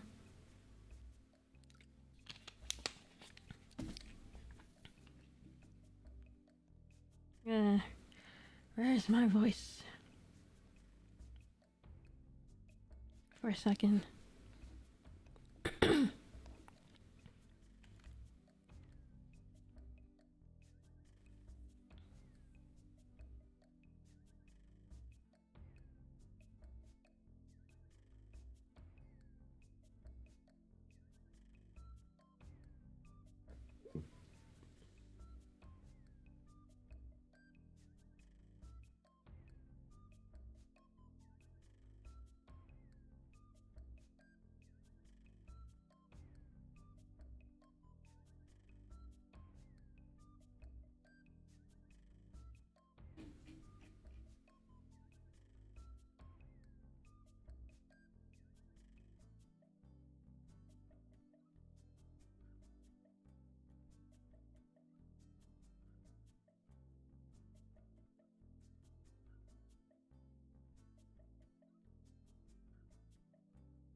Okay, back to the fic.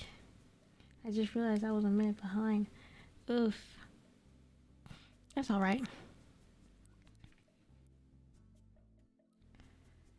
Is it true, Big Brother? Was Mushi really a traitor? Chooser asked the dreaded question at dinner time, oblivious to Tonya and Anton's attempts to shush him. Vera stopped spooning her soup.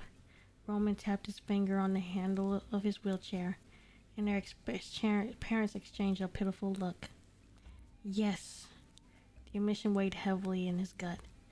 Maybe he should have been grateful that Chooser was making an impromptu reveal as a Fatui harbinger as well. Was taking his impromptu reveal. It's true. But he was so nice. Chooser pouted, his ears gathering in his eyes. We made snowmen together. Not everyone is as nice as they make themselves out to be, Vera responded carefully. Scaramouche just happened to be one of those people. I don't believe you. You don't have to believe me. The evidence is all there. Chooser huffed, but being a child, he was unable to argue against Vera, who was university educated and over 30 years older than him. Perhaps to apologize, she gave him a bit of her share, which he happily accepted. So easily placated. Child couldn't help but smile, albeit tiredly. Cheer up, Chooser, Woman said, a roguish grin playing on his lips. We'll play a round of cards after dinner. How's that sound? I really wish you'd stop teaching him gambling games, Mother exasperated. Oh, come on, Ma, it's harmless. It's really fun, Chooser piped up. Oh, Big Brother Ajax! He tugged on his sleeve. Can I see your medallion again? Child ruffled his hair. You've seen it 3 times, Skirt. I know, but I want to see it again. I wouldn't mind taking another look, opined Tonya, Anthony nodding alongside her. The two were always attached at the hip, Anton frequently supporting her decisions, even the bad ones. It's shiny and pretty. All right, guys. Child feigned exhaustion from their antics. But after dinner, okay? Okay! His younger siblings chorused. The family turned in early that night, their energy drained from all the attention they had been receiving from their neighbors in Moripsok. Wait, how do you pronounce that? Sorry, I'm butchering it.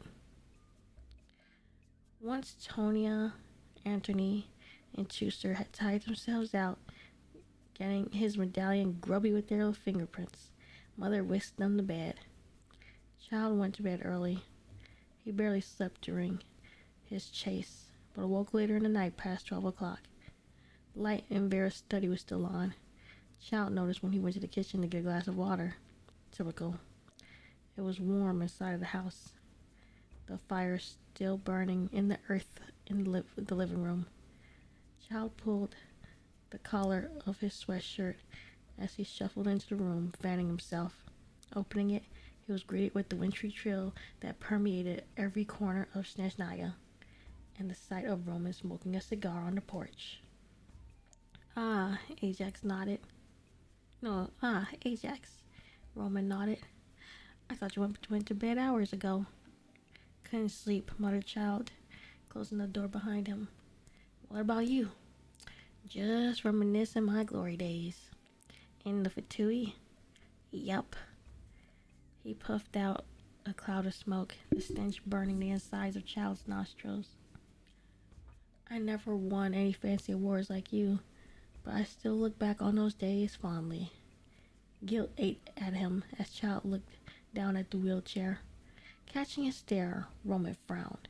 Hey now, what's with that face? It's because of me, Child said, swallowing. Why you had to leave. I did that to you. I turned you into a cripple. Ajax, stop. Stop right now, or else I'll be really mad. I was out of control, Child blurted out. I hurt everybody, and I left Mother and Father without a choice but to send me away. I am a monster. You are not, barked Roman. You are anything but a monster. No brother of mine is a monster, I assure you. How can you say that so easily? You saw what I did to you, to Vera, and you're not stupid. You know the sort of work I have to do as a harbinger. You know how much I love fighting, how I'll cut anything down that stands in my way. I don't care. You're not a monster. Child nearly lost balance when Roman grabbed him by the arm and yanked him into a tight embrace. The cigar lay abandoned on the ice-covered brick porch. You're not a monster, Ajax. Me and Vera, we forgave you a long time ago. But because you're family, and we know you were going through something rough at the time, you are not the same little kid as before. But it doesn't matter. You're as human as the rest of us. Stunned, Child could only let himself be held. No matter what, said Roman, fiercely smelling like the sea and smoke and home. You'll always be my little brother. Maybe Child would have cried, but Snezhnaya don't believe in tears. On the last day of the festivities, the common folk danced all day and ate hot food. On the last day of the festivities, the common folk went to bed drunk and full. On the last day of the festivities, Child's house was bombed by Festigia Vanguard. Dang. On the last day of the festivities, Tonia, Anton, and Tusa returned home from school to see their house reduced to a pile of debris with the rest of their family underneath it. On the last day of festivities, the Fatui announced the Festigia Vanguard had been colluding with Scaramouche to take revenge on his captor. On the last day of festivities, Ajax knew that Tsaritsa was a liar. Okay, so how are you enjoying this fic so far? Doing a vibe check. That's what happened to his family.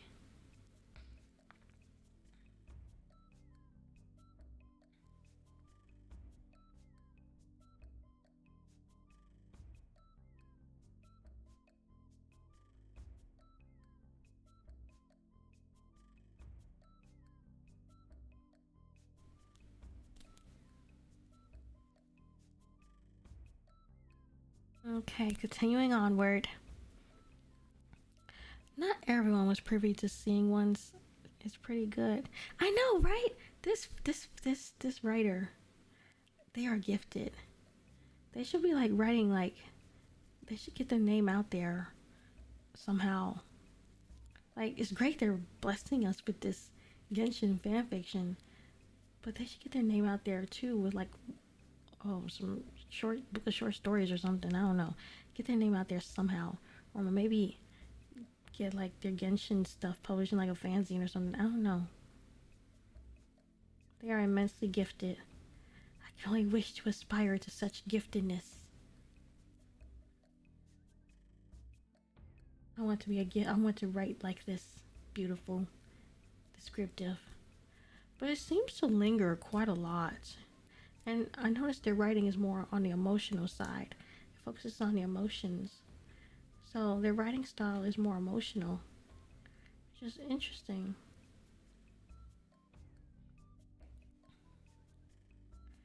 Not everyone was privy to seeing one's soul, but when Child dreamed tonight, it was not of the boy by the window, as he usually did, but of a bare, violet landscape that stretched across the horizon. Oh, I need to switch to the sad song.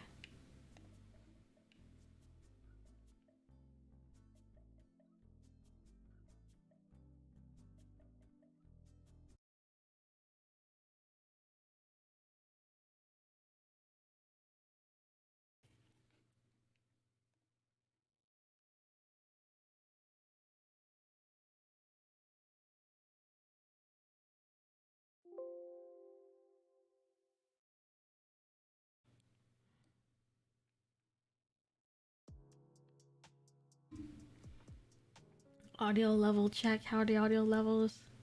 Because this is the song I was listening to when I read this fic.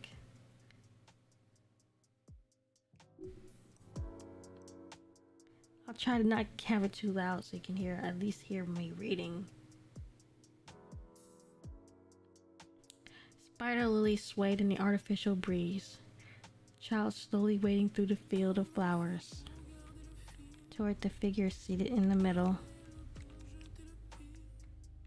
He was not like the balladeer that Child knew, with his long, unbound hair, closed eyes, and his modest clothing, but instinctively, he knew that they were one and the same. A torii gate loomed over them. "Konikuzushi," Child muttered, breaking into a run. He stumbled to a halt in front of the former sixth, falling to his knees. "Konikuzushi." Konikuzushi opened his eyes. "Ajax? Where are we?" "The plane of euphoria," Scaramouche answered. "My own personal realm of consciousness." "It's..." Child looked around. "Empty. Here you will find everyone and everything that I treasure. But there is nothing and no one." Scaramouche cocked his head. "Oh, I hadn't noticed. It's been like this for so long that I suppose I never gave it any second thought." "Is this how you normally spend your time in the dungeons?" Scaramouche nodded. "It's quiet in here, but it's even quieter out there. Here, I am all alone.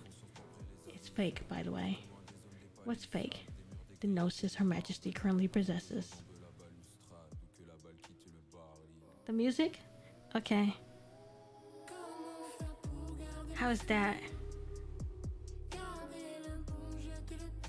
"It's French.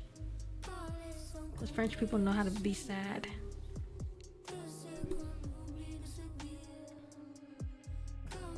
"It's fake, by the way." "What's fake?" "The gnosis Her Majesty currently possesses. The real one is still with me. You won't tell, will you? I want at least one person to know before I go." "Who do I have left to tell?" Child took a step, shaky breath, trying to keep his composure. "Do you know what happened outside?" "I heard the guards talk. Something about framing me for terrorism." "Okay, good, you can hear it." "They don't even care if I hear anymore." Scaramouche paused. "Who lived?" "The young ones. Tonya, Anton, Trooster." "Ah. She doesn't make mistakes. She spared them on purpose." "No, she doesn't," agreed Scaramouche. "She was sending a message." "Where are they now? Your mansion?" "No, not there. It's not safe there. I moved them to a small bunker in the forest, near the border. I built it myself a few years ago, in case emergencies like this. I never thought I'd be using it like this." He choked down a sob. "Why? Why did she do this to me?" "You know perfectly well why," Scaramouche said sharply, his temper flaring for the first time since Child entered. "You brought me back alive." "She told me to," Child screamed, looking up with tears in his eyes as he finally began to crumble. "Her Majesty."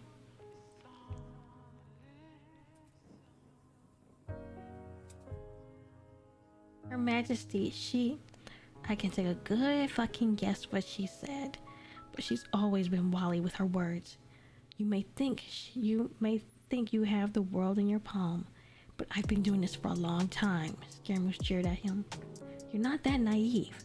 Deep down, you knew your real mission was to bring Her Majesty back a corpse, a puppet with his strings cut, but you couldn't do it. You couldn't kill me." He clenched his fist by his ears, shuddering. "Those weren't the parameters of the mission. It was dead or alive." "Huh, on paper. But you know better. We both do." "It shouldn't have come to this. It shouldn't have. How did it get this bad?" "It's because you're addicted, Ajax." Scaramouche spat. "To fighting, to bloodshed, to the thrill, to becoming a fucking monster. Well, congratulations, Ajax. You've done it. You've won. This is your victory." No. Child shook his head, swaying on his knees. "It can't be." You were too arrogant. I told you to be careful, didn't I? But you didn't listen. You never do. You claim to love me, yet you don't know a thing about me, what I did for you. What are you? It dawned on him. And then, Child could only stare, horrified. You let me catch you. If I hadn't, Scaramouche retorted, she would have killed you and your family. Snezhnaya does not suffer traitors. Failure to catch such a traitor is treason in her eyes. She wanted you to make a choice. The Fatui or your family. The Fatui or everything you love and care about. Because she is the only thing you are allowed to truly love as a harbinger. Choice? Choice? Child barked and laughed. That's fucking insane. Everything was going fine until you abandoned your post. Why? Why did you do it? Tell me. You wanted to shed your human skin so badly. Maybe that repulsed me, because I had always seen you make a conscious choice to do so. Maybe because it was maybe it was because my destiny was forced on me while you chased yours. Maybe that saddened me. Maybe that inspired me. Maybe I started entertaining the notion that I, too, could become something more than a monster. Maybe in that bout of foolishness, I thought I could complete myself if I had a heart. His hand curled against his chest, above where the noses beat. Maybe I didn't realize how much it would hurt, being human. Maybe I realized too late the sort of sacrifices I would have to make because of you. Maybe you fell first, but I fell even harder. Child's eyes started between the adjacent Torii gate and Scaramouche's somber expression, his heart crumbling into pieces with each passing word. Then we can start again, he pleaded, desperation almost choking him. We can start again, can't we? Scaramouche's throat throbbed. Ajax. Tell me that it's not over, Child begged, and Scaramouche could feel his hands trembling as he placed them on his shoulders, pushing down. But Scaramouche didn't budge, did not allow for his knees to buckle beneath the pressure. Please, Kunikuzushi, tell me that it's not over, that it's not too late. Ajax! It was you, wasn't it? He ducked his head, tears rolling down his cheeks and dripping silently onto the floor like star glitter. The day we first met, you said I wasn't a monster, I was just a kid, a human kid. A wave of disgust rolled over him, and grimacing, Scaramouche shoved him away. That was before. Have you seen him to yourself now? Venom dripped from his voice. You're wrong. It is too late. Aren't you happy, Ajax, with what you've become? After all, he spread his arms out in a broad gesture toward the purple sky, the first snow of the winter euphoria starting to fall. Isn't this what you always wanted? Of course not. Take a good look, Tartaglia. Oh, how he pretended that the hurt in his eyes meant nothing to him. This is what you fought for, what your family died for. This is your legacy, and we're all paying the price for it. I've never asked you to pay that price, Child bellowed. Scaramouche sneered. You never gave me a choice. Or haven't you realized yet? Surely you're not that naive. I'm sure you knew this would happen. You foresaw everything from the very beginning. You knew I would give up everything for you. Are you calling Child Ajax? Oh, Ajax is his name. His real name. Before he joined the Fatui, Child is just a code name. Child ran his hands through his hair, eyes flicking back and forth from the ground to Scaramouche's resigned grimace. No. It wasn't supposed to be this way. This isn't like you. None of this was ever supposed to be real. Was it? What? Was it real? Asked Scaramouche. If so, how much of it? Child didn't answer. At last, he said tiredly, all of it. All of it was real. l'instinct d'une bête apeurée. Je suis qu'un homme donc je suis qu'un animal. Les belles paroles je veux pas y croire. J'ai trop souvent Scaramouche laughed, but there was no mirth in the sound, merely an empty, ancient sadness that echoed in his ears. You really are hopeless, Tartaglia. We never had a chance, did we? We can still... No, we can't. Scaramouche sobered up. I can't tell you the things you want to hear right now, because it is over. It is too late. My execution is at dawn tomorrow. We made our choices, and now we must live with them. That is how it is, and how it always will be. He sucked in the breath. Now, I'm going to remove you from my presence. His tongue flicked, and his tongue felt thick and heavy in his mouth. I can't stand the sight of you anymore. Wait, whatever Child wanted to say next, he never heard. His form vanished from euphoria, forcefully ejected, leaving Scaramouche seated by himself in a field of glowing spider lilies. Thunder echoed in the violet clouds, wind blowing up around his ears. The balladeer was a traitor. Scaramouche was a prisoner. Kunikazushi was alone. Welcome back, Pineapple. Okay. Let's take a look. This is like basically what Scaramouche looked like. Basically what he looked like. He had like, people think he had like super long hair.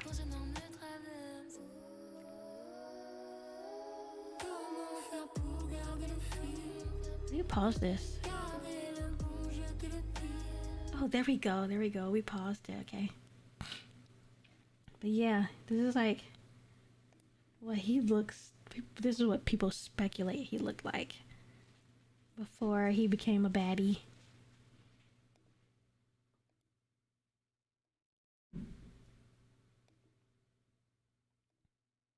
Oh, this is one of my most favorite pictures of him. This one's pretty too. And this one's cute. But everyone speculate he had like long hair and looked all like super adorable and stuff.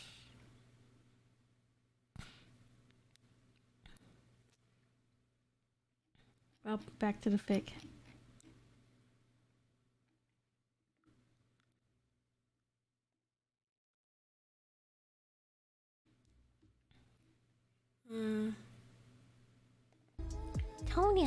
Tonya, get up. Big brother? With a small yawn, Tonya sat up in her bed, rubbing the sleep from her eyes. The room was still dark. It was in the middle of the night. What's going on? We need to leave. Tonya barely had any time to take in his words before a child picked her up and slung her over one shoulder like a bag of potatoes. What the? Big brother, what are you? I'm sorry, Tonya. She froze when she realized her brother was crying. She could hear it, how tearful and shaky his voice was.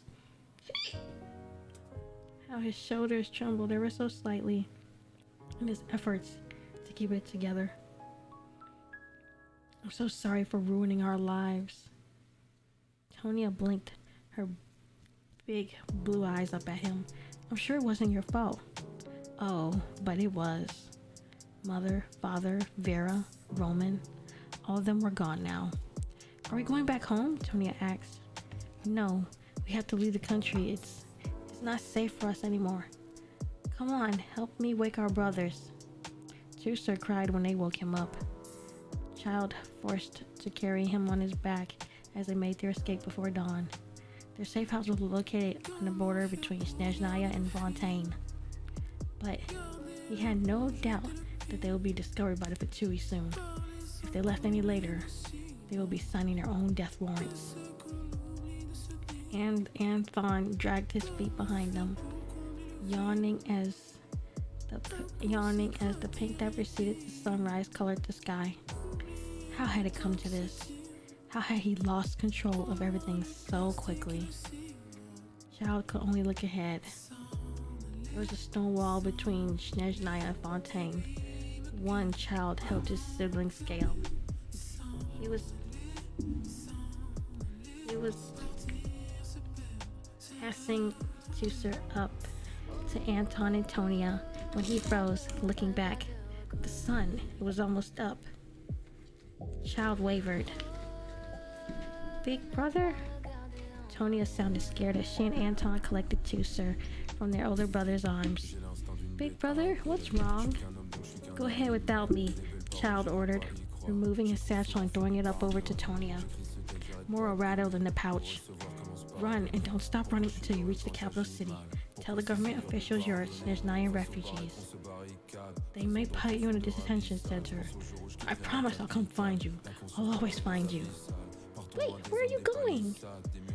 There was no time to answer. Spinning on his heel, Child splintered back the direction he came from.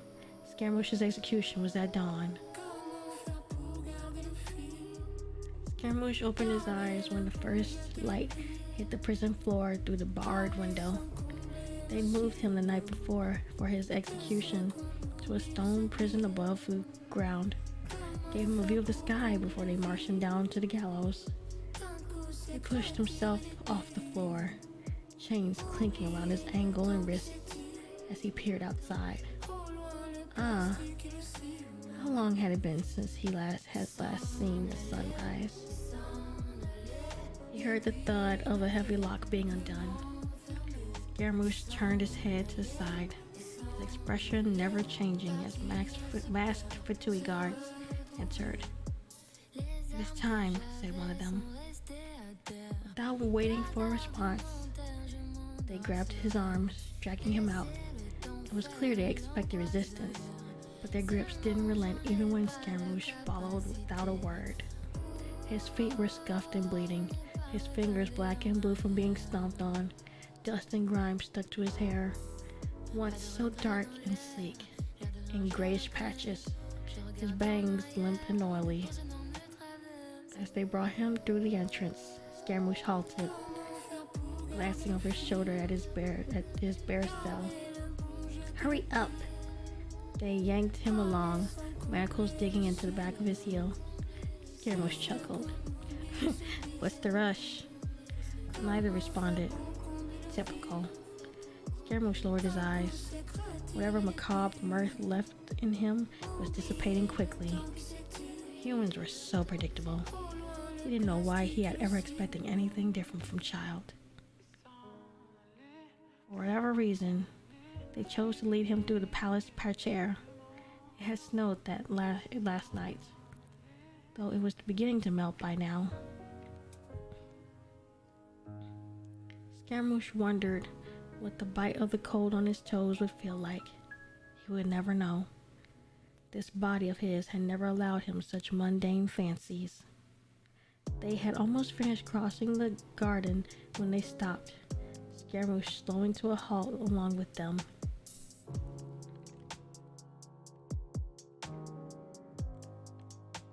So, let's take a little brief intermission because my voice is getting tired. Do you think Child is going to get there in time to save Scaramouche? Do you think they'll be able to repair the relationship? Because the fics got still quite a long way to go. So something happened, right? What do you guys think?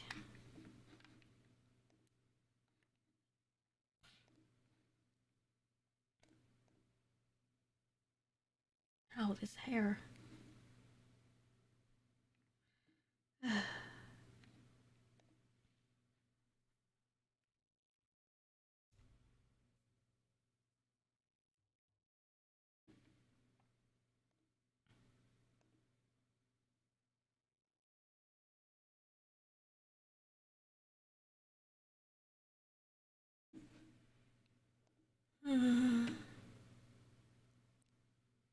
Okay.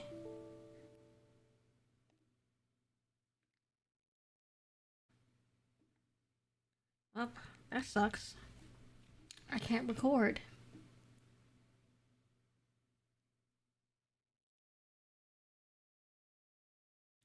Maybe, I'm not quite sure. It is kind of hard to tell with this fic. The writing leaves no room for speculation. Like, it's sad. Yeah, notice step. I'm running out of water.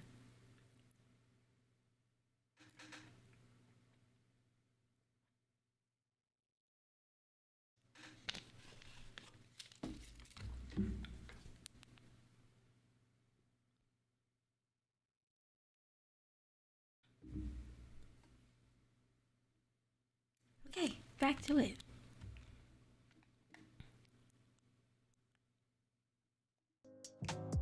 Forgot where I left off. For whatever reason, no, I read that. To the side, Sandrone was feeding ducks in the pond, her long green hair curtailing her face. She did not even look once in his direction, but he knew she was aware of their presence. I guess this is what I've become, Scaramouche jut out his chin. Fine. I'm fine with that. He was shoved into a horse-drawn carriage that smelled of blood and shit. With the crack of a riding crop, the vehicle began moving, wheels creaking with each turn. He curled up in the corner, burying his face in his into his knees. When he looked up again, it was two gloved hands hauling him up with a laugh, the rowdy chatter of the uncouth and the bloodthirsty echoing around him. He squinted when he stepped outside the city square, the sun blinding with its golden rays. So this is how it ends. The sun must be warm today. A single snowflake landed on his nose as they walked him to the guillotine, startling him. Or not. He could feel the men tense around him as he glanced at the snow falling from the clouds, unresponsive to their gruff words. Hey! Scaramouche stumbled when one of the two guards slapped him across the face, landing on his bruised knees. They ached with a vengeance, but the pain would be over soon. Where is she? You dare speak? He stood slowly, looking around. So Her Majesty didn't show up, How boring. His words reached the ears of the people, rallying them up further as they spat and hurled insults at him for daring to betray Snezhnaya and speak such terrible words about their sovereign ruler. Scaramouche grimaced when a rotten fruit hit him in the temple, courtesy of a furious vendor. Traitor! They screamed. Traitor! And they were right. He was a traitor, but not for the reasons they believed. As if he would ever betray the Sricha for such a group of dull people like the Festesia Vanguard. He brushed a vegetable peel off his shoulder. How fucking annoying. He was forced onto his knees by multiple hands, trapping his head in the stocks. As his hands were wrenched behind his back, the chains tightened so that his wrists were bound tightly. If he closed his eyes, he'll be able to see it. Some faceless man collecting his head from the basket and sticking it on his spear. The crowd shrieking with their fists of his celebration as they marched him around. Dark circles ringed his eyes, cheeks smudged with dirt. He craned his neck as far as the stalks would allow it to move, searching the crowd. He wasn't here. Child wasn't here. Scaramouche looked down. It only made sense. The gnosis in his chest flickered to life, something that not even dear Dottore had been able to remove with all his expertise, humming between his ears before a hot, burning sensation flared through his body. He imagined it was the sun blistering in his body, as if he swallowed a star. How stupid we both were. Stop the execution! Scaramouche breathed in. I said stop the fucking execution! But in the end, he rolled his eyes up, catching a glimpse of a flock of birds flying toward the horizon. I'll be the one to have the last laugh. Kunikuzushi! The blinding, wretched heat pulsed in his chest. child? Scaramouche had swallowed the son. Of this, child was certain. His body felt strangely light as purple flashed obscenely from Scaramouche's lithe body, the blade of the guillotine falling in slow motion. Child barely put his arms up in time to shield his eyes from the explosion, the force and the heat of it searing and tearing the skin off his forearms. Perhaps he should have been grateful for the innate healing properties of a hydrovision. For most, death had been near instant. The ones closest to the front died before they had even known what was happening, vaporized from existence. Those who had been standing further back were left in charred pieces, as if they were pieces of meat that had been roasting over a fire for too long. The child didn't care, crushing a burnt arm beneath his shoe as he navigated through the rubble on wobbly legs. The air was still sizzling, buildings crumbling around him. The cobblestone had been ripped from the ground, blown to dust. He stopped when he stepped on something soft, looking down. There was a pale, slender hand sticking out from the pile of bricks. She would have been Tonia's age, Child thought absently. Child stepped over it. He finally found him. He was half buried beneath a pile of bricks and wooden beams. He scrambled toward him, not even feeling how his ankle twisted when he caught his foot in the debris. With a grunt, he threw everything aside, trying to unearth Scaramouche. "Come on," he pleaded. "Come on, you can't die. Not now. Not fucking now. I won't let you." Scaramouche said not a word. And that was when Child realized, watching the life fade from his eyes. In his final moments, Child expected derision, expected to see a pair of violet orbs alight with anger. Instead, they were dark and listless. So much so that Child could see the despair on his own face reflected in those dying eyes. He couldn't tell if he was crying or not. His eyes felt as if they were full of sand every time he blinked. He rubbed at them, taking a deep sniff. Everything reeked of smoke. Scaramouche's puppet body had always seemed so lifelike to Child. So much so that if he had not known the truth behind his existence, he would have thought him to be organic flesh and blood. But now, in his arms, he felt like a flat, empty piece of wood. His entire lower half was missing, as was part of the left side of his upper body. The inside of him, nothing but a black cavity. He felt so hollow. His eyes stared up at the sky, unseeing. With one shaking hand, he brushed ash and dust off his refined, burnt chest. Despite the fire and smoke that had burned within him mere moments ago, his skin felt like he had been abandoned in the mountains for an entire lifetime. But then, a tiny clink reached his ears. Child's gaze shifted, blinking at the electro-argon's gnosis. It must have rolled out of the hole in Scaramouche's chest. It was in poor condition, Child noticed in just a glance before the piece fell between the gaps in the rubble. He placed Scaramouche down, letting his half-body lie across the broken bricks. He had barely set him down before the wind blew, and Scaramouche's body crumbled like dust, becoming flecks of ash for the Snezhnayan breeze to carry away. Abruptly, Child grabbed at the air, eyes blown wide, but his hand curled around nothing. He's gone. Purple glowed faintly from between the cracks beneath him.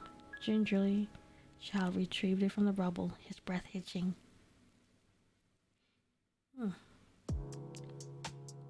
Debris and dust fell off his clothes as he shifted, his arms quivering as he cupped the cracked, flickering gnosis in his injured hands.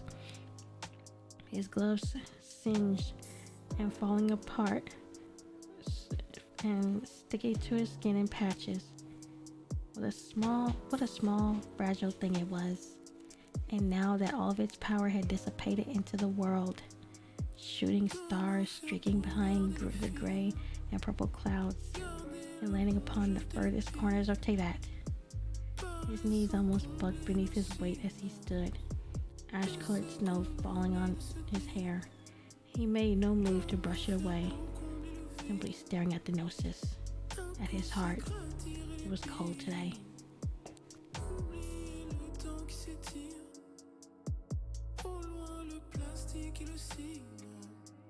Oh my god, this is a long story. How much further we got? Oh my lord.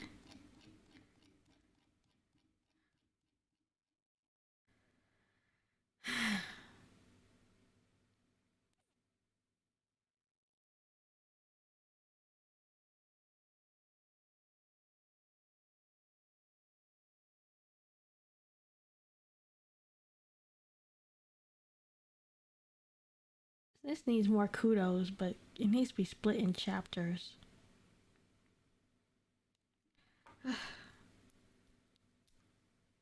Well, he didn't save him. Instead, Scaramouche offed himself. Cersei Lannister style. You can stop if you want to. No, I want to finish this. How is my space looking? Okay, looking pretty good. I'm gonna keep going. And then I will play more Genshin after. Because I just realized I didn't do my commissions. Oh my god. I better hurry this up. But isn't it cool what people can do with the game lore? You've been reading for over an hour. Yeah. I want to get through this story though. I mean, I've already read it like once, but to read it again like this and then to share it with you guys, it's really nice. We need more ice cream. No. We'll get to an ice cream fic after I do my Genshin commissions. I'm probably gonna have to make another separate stream or something. Or not.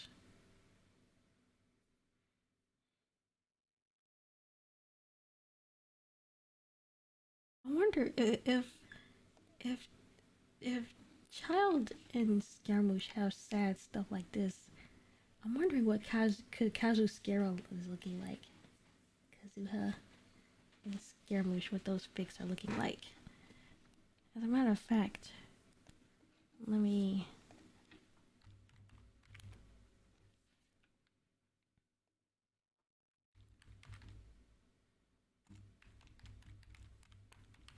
I'm sure Kazuskara has more because they've been getting crumbs.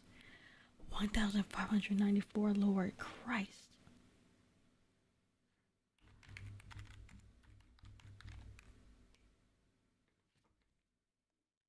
Okay, let's see. 3,209? What the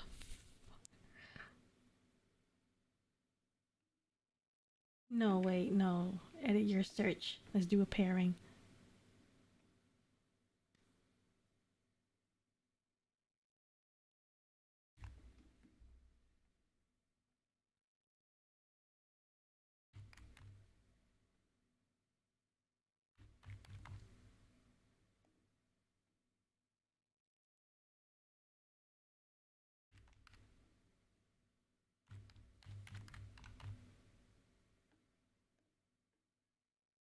Okay, now let's see. 748 for Scaramouche and Child. Now let's see.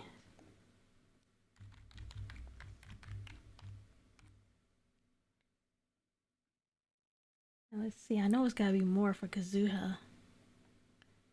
Because they've been getting crumbs recently. 848, see? It's not much, but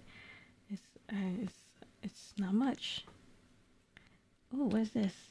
But I think as long as we're together, I'll be the only heartbreaker. Is it tragic? Mark for later.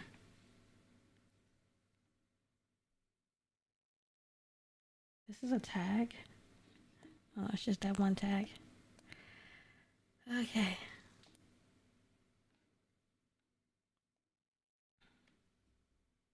This is definitely an addiction. Finishing a Genshin fanfic and playing Genshin afterwards. We still love you, Genshin and all. Oh, thanks, Barsky. I'm amazed you guys can put up with my Genshin addiction. I admit it is an addiction. In fact, you want to see what my Twitter is looking like right now?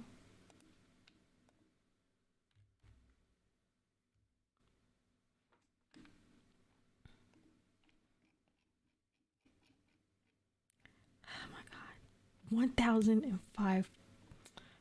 It's grown. But yeah. Scaramouche. It's all just. Oh yeah, that's mine. But look, it's all just Scaramouche. This is a very. This addiction, I don't know. It's.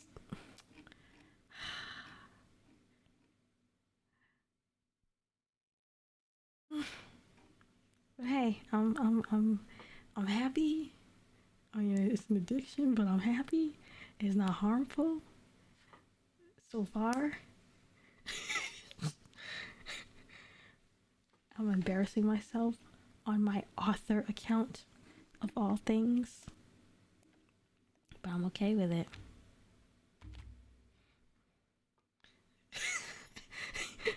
It is an addiction, but we'll help you through it. Thanks, pineapple. Scaramouche, brain rot. Yeah, it is really bad. I mean, not bad in like I don't want to do it like or anything. It's like he's taking over.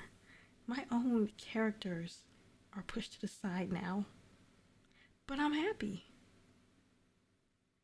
In fact, with Genshin, I don't even want to pull for any other character anymore. I just want to pull for him and get him up to C6. Like, I have a stronger reason to stay in the game.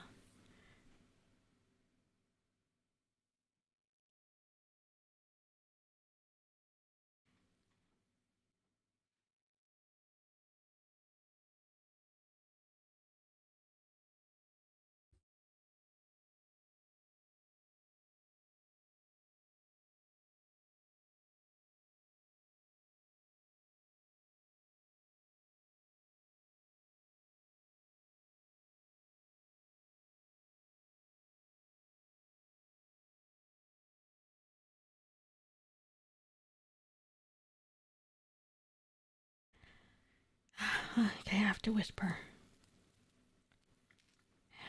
Back to the fic. What if I tortured a Scaramouche in Gmod? I would honestly find it funny. Actually, no, don't torture him, torture Raiden. Now that, I would watch that. Because the Scaramouche in me would love to see that.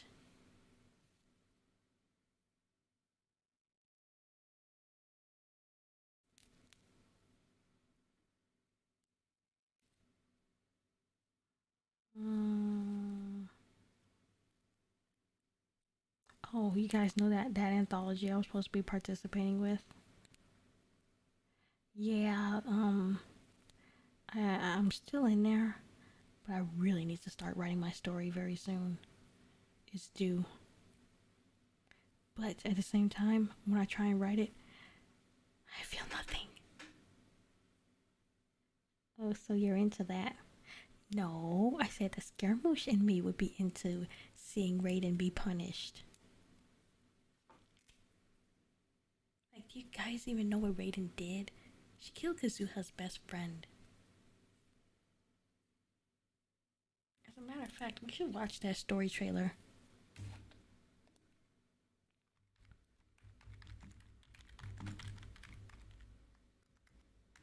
We'll watch it after.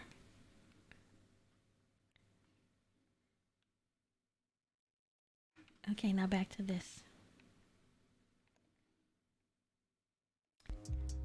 Big brother! Child flinched when all three of his remaining siblings tackled him at once, nearly toppling him over right in front of the Ministry of Immigration worker. He apologized profusely to her, but she smiled and told him it was something she saw almost every day. Are we going home now? Chusser demanded. Not quite.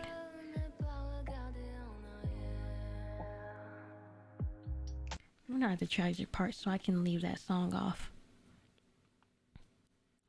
Child ruffled his younger brother's hair. It's not quite safe yet. Oh, but it's already been 3 days. Where were you? When can we go back home?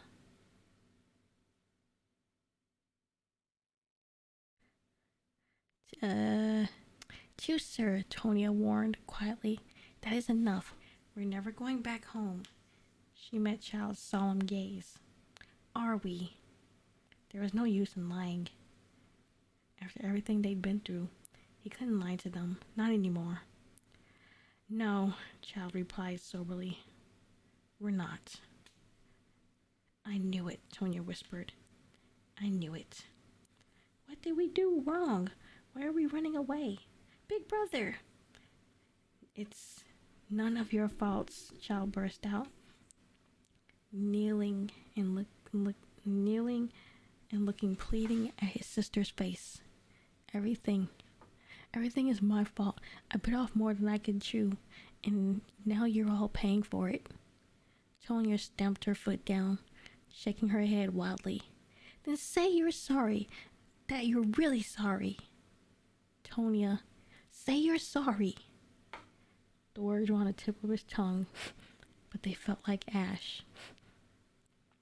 The hustle and bustle of the refugee center slowed to a crawl as his sister bawled right in front of him. Anton and Chusser not too far behind, the two boys sniffling as reality hit them like a truck. Their parents and their older siblings were dead, and they were now displaced and homeless for the foreseeable future. Sandrone would have frozen all his assets at this point. They had nothing but the clothes on their back and the meager generosity of others. Wow, he lost everything. He couldn't remember the last time he had truly, genuinely apologized for anything. Ever since he crawled out of the abyss, Child had sworn to live his life without regrets or I'm sorries.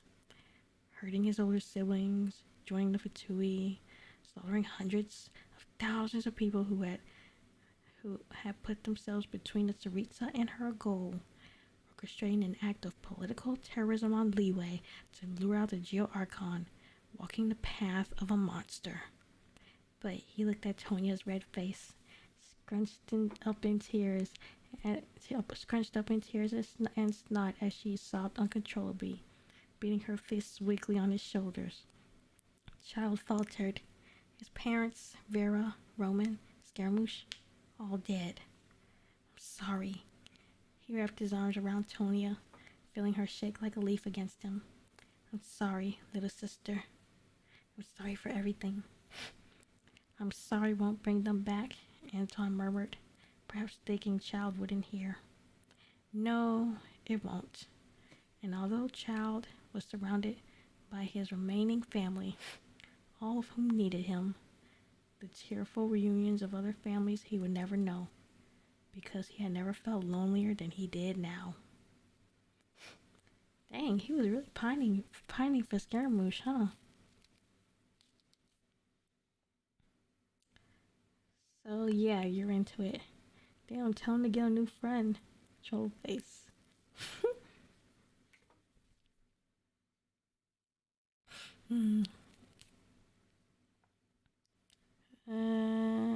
Let's see. I need to put the music back on. There's the sad French music, because I listened to it throughout the whole time I read this fic. Made it immensely sadder.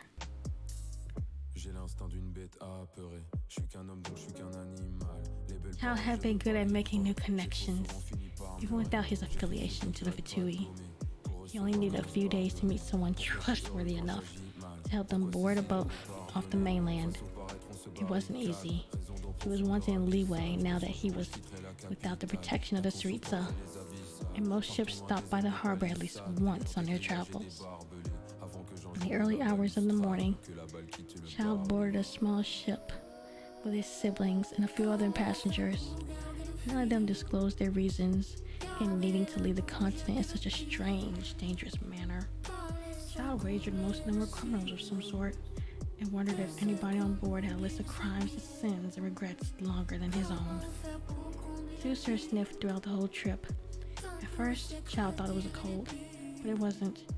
He was simply putting on a brave face, trying not to cry in front of so many strangers. The boat glided through the ocean, a lonely figure in the big blue sea. At some point, one of the crew members tossed them a fruit to eat.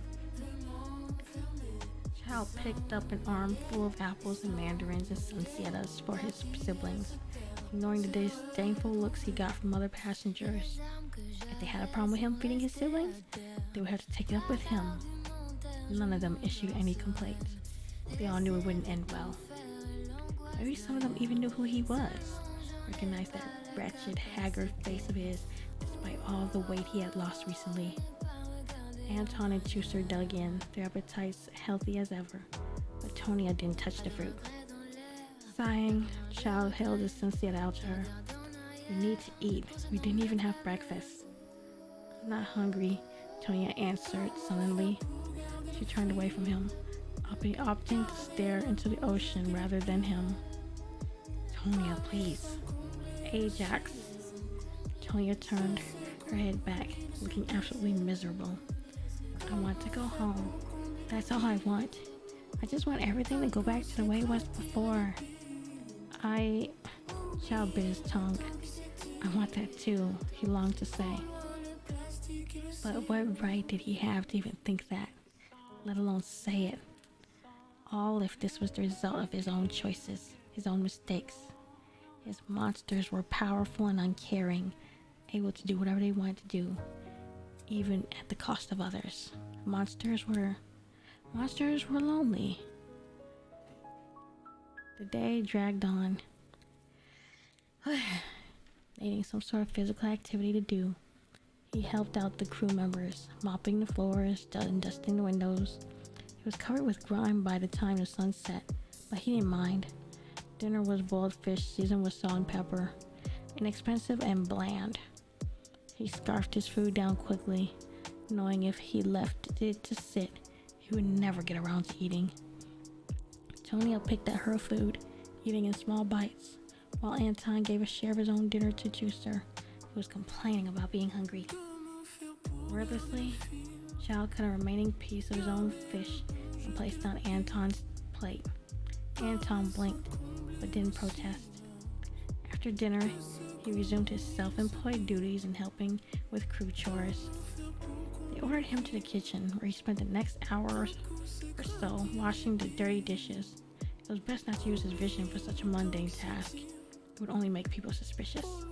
He wore it hidden underneath his white cotton shirt for a reason. "You did good to get today," the captain of the ship said to him after he was done with everything. "Thanks for the help. You can go rest now.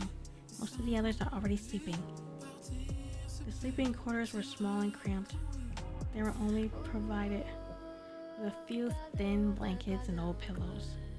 Child found his siblings huddled up by the window, sharing a single blanket with holes in it.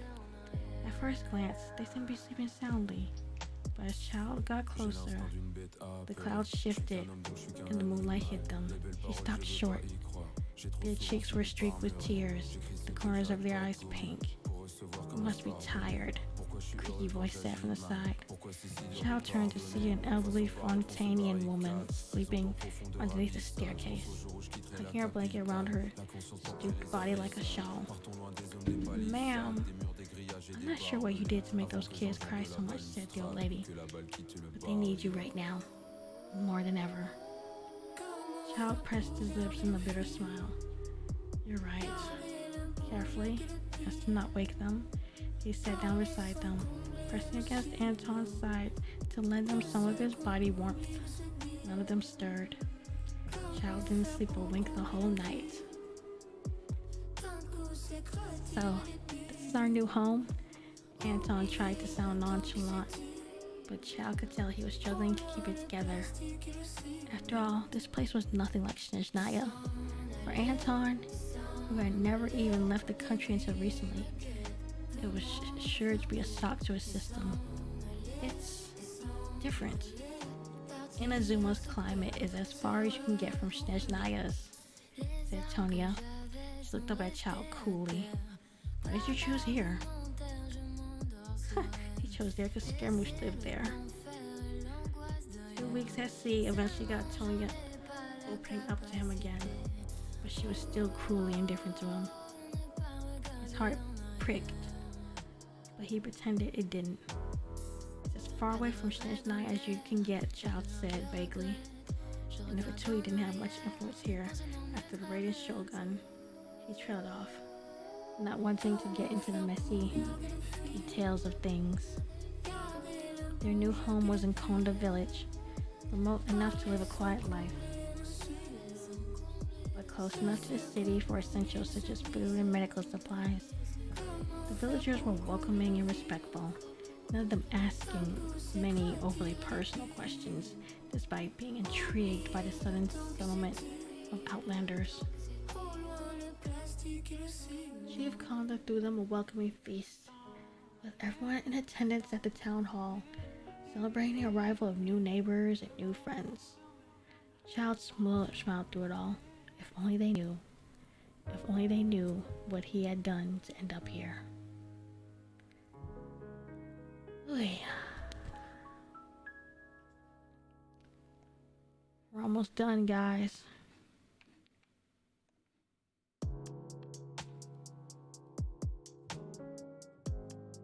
Their new house was need a lot of sprucing up. Apparently an elderly couple had lived here up until a few months ago, both of them passing away in each other's arms in their sleep. I wonder if that actually in one of the lore from one of those places. Okay. Child opened the door to the bedroom. Could he have had that? Where Scaramouche had lived? He sat down in the middle of the room, a rolled up futon in his arms. The village chief and a few other residents had been kind enough to lend him food, clothes, and furniture until they got fully settled. He could hear his siblings arguing over who got the spot under the window in the other room, which had a better view of the mountains. Shrugging off his backpack, he opened it up, tossing rations and his old red scarf out. He burned his Fatui uniform at the first opportunity, but he hadn't been able to get rid of that ratty old thing. He laughed to himself, remembering how Scaramouche had looked wrapped up to his chin in it, practically drowning in fabric. His laughter died down as he reached the bottom of his backpack. Forming a tiny hydro scalpel on his finger, he cut open the fabric of the bag at the visible seam. The gnosis tumbled out. Child let the hydro dissipate before picking it up, holding it in his palm. Why he had chosen Inazuma of all places? Well, I'm going to see the Guji Yai tomorrow. Child had never met Yai Miko before, but she was not as uptight as he would have expected. He waited, arms crossed over his chest, as Yai Miko examined the gnosis, floating weakly in her palm, seeming greatly amused by something. My, she finally said. What a sight for sore eyes this is. I hope you're not expecting some sort of reward. He doesn't need it, right? Child ventured. Electro Archon. Her powers are not born by the gnosis. You're correct. I see you've done your research, but that doesn't make this any less valuable. And you've handed it right to me, the original keeper. Who's to say I won't keep this and send you away? You can try it, Child bit out. Kay threw back her head, laughing. Oh, Child, you really are so young. Maybe so, but Child didn't come here to be ripped off, forced again to a fight. For that matter, he would do what he had to do. Scaramouche had loved him deeply enough to trust him with the stories of old. Bring him back. That way, we both win, don't we? Oh, his heart. Child planted one over his chest, trying to keep himself steady. Scara. No, Kunikuzuchi's heart. We can bring him back, can't we? Not exactly. Yae twirled the gnosis above her palm, the slightest frown creasing her brow. You really have done your research. But you're not entirely correct on this matter. It is true that Kunikuzuchi and the gnosis are intrinsically connected. It was created with the intent of storing it. There is a chance, a very, very small one, that we might be able to bring him back, in a sense. But it is highly unlikely. Child's eyes widened. That's great! Don't get your hopes up. It's impossible to bring back Kunikuzuchi as he was. The man you knew as Scaramouche is gone forever. But it's worth a shot. Child didn't seem to hear her. Right? I suppose. But you ought to prepare yourself for disappointment. He wasn't listening. Yae Miko knew it would come and bite him in the future. She sighed, her fingers curling elegantly around the gnosis. Give me a few weeks. This is a big axe. I'll need to consolidate with someone who knows more about this than me. The Electro Archon, Child said. It wasn't a question. Who else could it be after all? I don't like repeating myself, so I'll do it just once. Don't get your hopes up, really. Yae gestured to one of her shrine maidens who was sweeping the grounds. Otomi will show you the way out. Hinagi stopped sweeping. Me? I'll be fine. Child didn't even acknowledge her, spinning on his heel and marching away. Unwilling to disobey her, Imagi abandoned her broom and awkwardly trailed after Child, only stopping at the entrance of the shrine. She returned to Yae's side, releasing a breath she hadn't realized she had been holding. Ah, mused Yae. What a long, tiresome path he has chosen to walk. What do you mean? Asked Aganagi asked tentatively. This story. Yae turned around, her shoes clicking as she walked up to the sacred Sakura, ear twitching. Has a tragic ending. Oh my gosh, let's take a little break. Oh my god, we're almost done.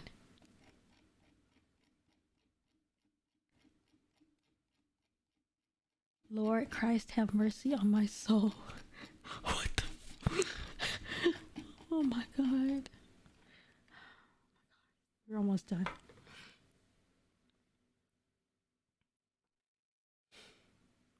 We're going on a tour of Inazuma after this, so you can see all the different places. But what the fic is saying about Scaramouche, Kuni, whatever you want to call him, about him, he's like a doll made, and he's like a doll made to hold a god's power of God's memories or whatever. But he's actually based off of Ichimatsu doll. He's the only person, he's one of a few characters who has a human in his constellation. His constellation is this cute doll looking thing. That's just really adorable. Is it like that is cute. Like such a meanie character has such a cute little doll or a constellation. Let's see. It's gonna say for part 2, click here at the end of this story. Oh no, there's no part 2. The author made this for a fanfic exchange. In a few hours, you read a story more eventful than my entire life. Oh, really, Eva? This story is giving me Game of Thrones vibes, honestly. Game of Thrones. Immense Game of Thrones vibes in that beginning part. That middle part, whatever. That's not almost done. I see at least 30 to 45 more minutes of reading. Please don't say that. Please don't say that. Please. I can't. This is why I never read. I only read articles. Short ones. I don't like long fiction. I don't like long form anything.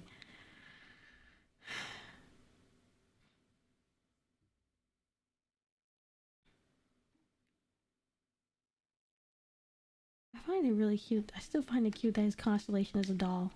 And you know, they say Ichimatsu dolls are meant to hold like your burdens. And when you no longer need the doll, you must respectfully discard it by burning it. Dolls are very important in Japan. You can't just throw them away. Which is pretty much what A did to Scaramouche. I like doll better than puppet. Doll is a lot cuter.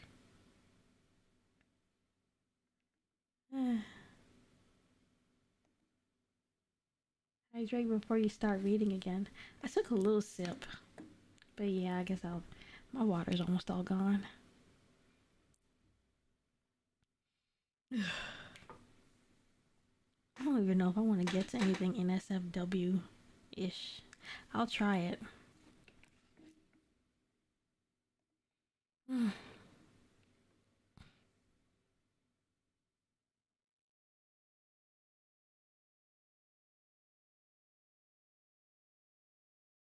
I need to vectorize this. I need to vectorize his doll thing.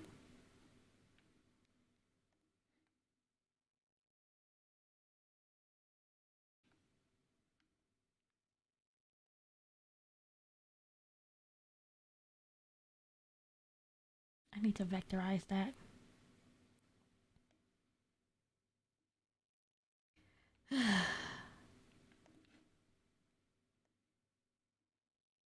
You know, actually, we're gonna read his lore after.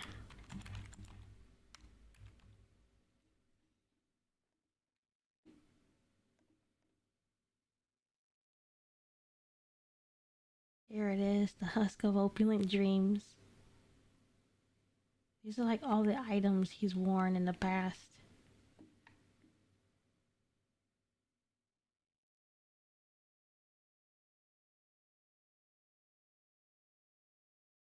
At least it's short.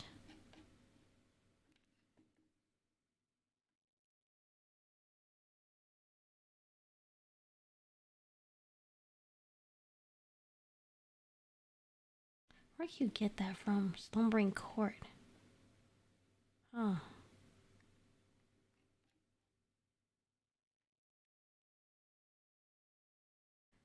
Okay, I'll be sure to go there. We can get his items. Okay, back to the story. Oh, right. Water.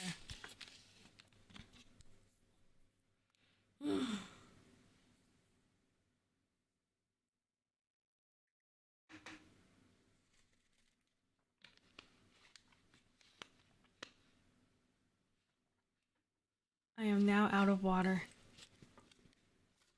Rin. What? What?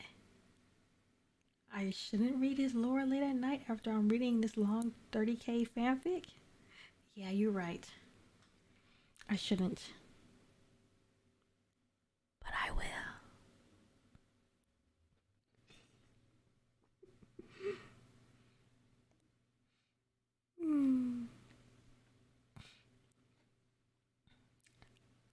Okay.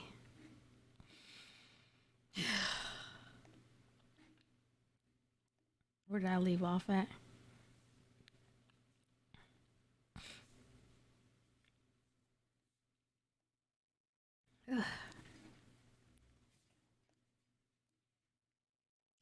The weeks that followed were peaceful. Child enrolled his siblings into school in Inazuma City, where they traveled back and forth via donkey-drawn cart.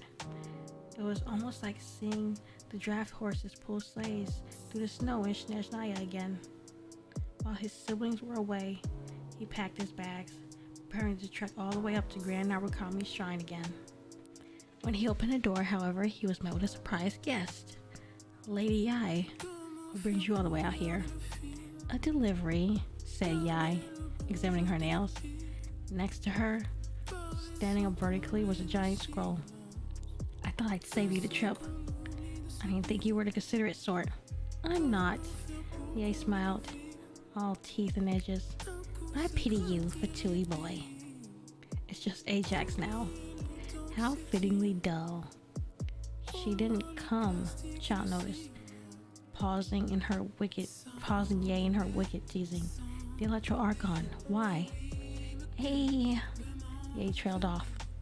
She feels she has relinquished the right to care for him. She no longer deserves to see him again, even in this form. Actually, that was the main reason why I'm here. I arranged for afternoon tea with her today at the shrine, and I doubt she'll appreciate having to be in his presence. She giggled, hiding her smile behind her fan.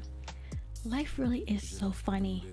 Just centuries ago, I was plotting to kill her little eccentric behind her back. For so long, I regretted not following through. Yet here I am, trying to restore him for his young, foolish lover. I suppose. She stroked back a hand with the scroll, her nails gliding across the fabric. I always did feel the slightest bit of sorry for him. Just centuries ago. She made it sound like something that had only been yesterday. Child's laugh tapered off somewhere in the middle as he accepted the scroll, hauling it to his bedroom. Ye declined when he offered that she come in and witness the unsealing. Just tap the seal twice.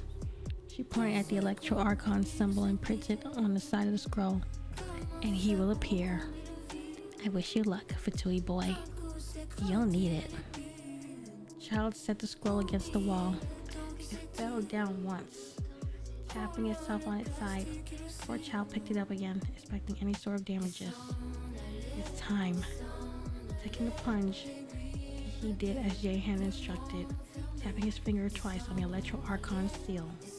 With a puff of smoke that reminded Child of the ninja puppet plays Chooser had dragged him to once, the scroll popped out of existence. Child shielded his face with an arm, waving his other hand to clear the smoke away. Sitting slumped against the wall was Kuni Kazushi, dark hair trickling down the nape of his neck. Is this a dream? The breeze flowed through the room as the doll opened his eyes, blinking slowly. Child gulped. Kuni Kazushi. Warily, Child padded toward him, getting on his knees. Do you remember me? Kuni Kazushi opened his mouth, then closed it. Please, Child begged. Tell me you remember me. I don't. Huh. What's this? Tonia was cleaning her brother's room when she just discovered a small, pocket-sized ornament embedded in the cover. It shone gold on the sun. It looked valuable. Perhaps she would be able to sell it for a few thousand more? But it's not even mine. It looks like it belongs to... She slipped it into her uniform dress pocket. Whatever. She needed to get to school, and she would worry about the ornament later. School was long and dreary, as it always was. She had never been one to enjoy reading and writing. She much preferred working with her hands and arts and crafts. She wanted to make a scarf for Anton and a toy for Tooster, and what should I give Big Brother? Tonya missed her older brother. She only had one left, after all. On the way back to school, she took the donkey cart along with her younger brothers. Tooster was struggling to open his knapsack, the buttons having been sewn together too closely, a tangled mess. Give it to me. She nudged Tooster's hand away, patiently undoing the knot they were leaving. I'm gonna do Left 4 Dead 2 with Eva. You can join us later if you'd like. Oh, cool. Can I be a genshin character while you guys be whatever you want? bye for now. Bye, pineapple. Oh, dang, he's gonna miss the ending. Well, he can look at it from the stream replay, I suppose. Okay, I'm gonna skip over this part. She was pouring a glass of juice in the kitchen when the voices from outside reached her ears. She peered out the window. Is Big Brother and Cooney? Are they fighting? A few days ago, a fifth person had started living with them. Her big brother had introduced them as Koni Kuzushi. Oh, for sure. Okay, just make sure if you want, you can like drop back in whenever you want. Okay, Kuni for short. She thought it was a funny sounding nickname. At school had taught her it was country in Inazuma, but Tonya knew better, and so did Anson, she reckoned. That was the traitorous six of the Fatui, Scaramouche. They had whispered during the night while Chooser was snoring away. At least, that was their first impression. Things had been civil regardless, but Tonya was beginning to think that Kunikuzushi and Scaramouche were not entirely one and the same. They may have shared the same face, but Kunikuzushi was much milder than Tonya would have imagined a fearsome former harbinger to be. I don't remember you, Kunikuzushi was saying, but when I look at you, I remember how you made me feel. That doesn't make any sense, Chao shouted, looking close to tearing his own hair out in frustration. The gnosis, it was supposed to fix everything, so why aren't you the same? You're living a lie, Ajax. I am a memory personified, memory of 500 years. There are only patches of recollection and the emotion of what once was. She had never seen her brother so distraught before, not even when he had broken Big Brother Roman's spine and permanently scarred Big Sister Vera's beautiful face. She had been so young back then, but still old enough to remember. The sight caused her to freeze on the spot, her heart pounding and her hands trembling. Is he going to hit him? But he didn't. Instead, he just stormed back into the house, slamming his fist on the door frame as he paused in the entryway, trying to collect himself. Kunikuzushi stood outside, a lonely figure. Then he turned away and disappeared into the vegetable patch that Tonya and Anton had begun tending to. With silent footsteps, walked up to Child, holding a mug of juice. He didn't look at her, shielding his face with one hand, but she knew that he was aware of her presence. You must feel really lonely, Big Brother, Tonya said after a long silence. There was a muted sorrow in the air. The ornament felt heavy in her hand. She hid it behind her back. Glancing past her brother to see Kunikuzushi standing alone in the garden, his back facing them. You liked him a lot, didn't you? Yes, I did. More than you could imagine, Tonya.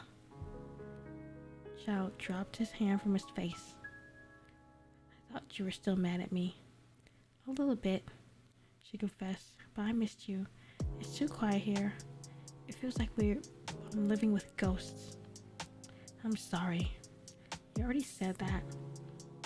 Awkwardly, Tonya hugged her brother from behind, the ornament clenched in her fist. You don't need to say it anymore. It's why you brought us here, isn't it? To see him again? I don't know how, and I don't care, but why are you always fighting with him? You said it was like living with ghosts, right? Mm-hmm. I know exactly how that feels. Sonia dropped her arms, tucking the ornament in her uniform pocket once again. She didn't know what to say, what to speak, in the face of her brother's muted sorrow. In the end, Chao took her silence as the end of the conversation. I should get started on dinner. Do you want help? I would. Tonia's mouth was dry. But I have homework. Oh, that's alright then. Child retreated to the kitchen, and Tonya quickly finished the rest of her juice, placing the empty cup on a nearby shelf before slipping her shoes and trotting outside. Kunikuzushi hadn't wandered far from the house. Standing by the gates that separate the small yard from the mouth of the forest, she stopped next to him. Neither of them saying a word. The sun set over the trees, twilight gathering. He didn't mean it, Tonya said. He's just upset. Don't worry, said Kunikuzushi. I understand. She fished out the ornament. This is yours, isn't it?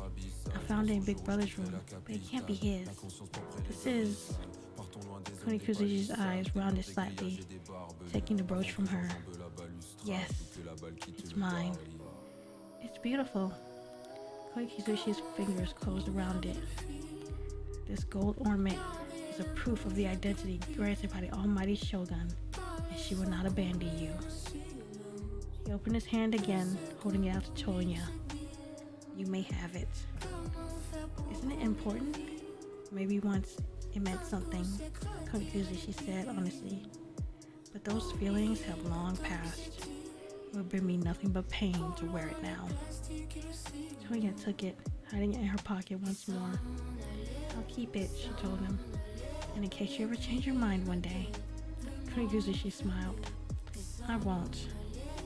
But thank you. Oh shoot! I just realized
And I'll be right back.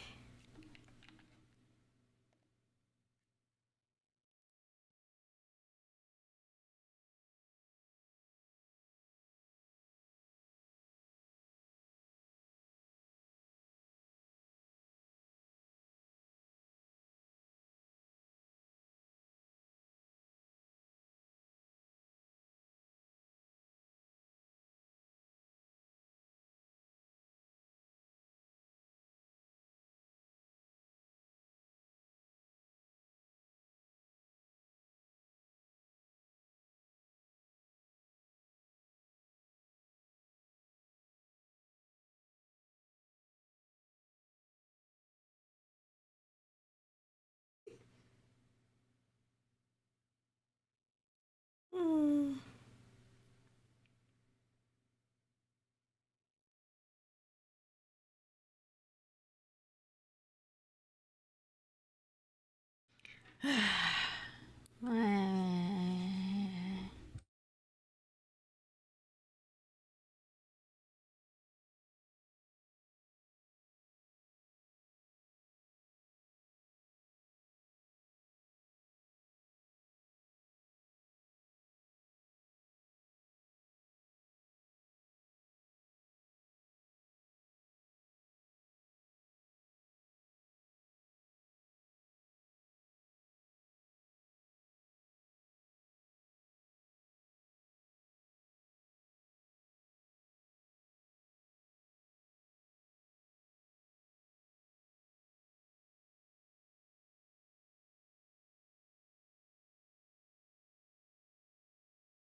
I'm back. Well, I don't want to be falling asleep on my phone. On my phone again. Thanks for streaming. Ren. Okay, that's good. I can get off then. Good excuse for me to get off. Thank you. We can finish this tomorrow. I'm just gonna do my commissions in Genshin and go lay down. Good night, Farsky.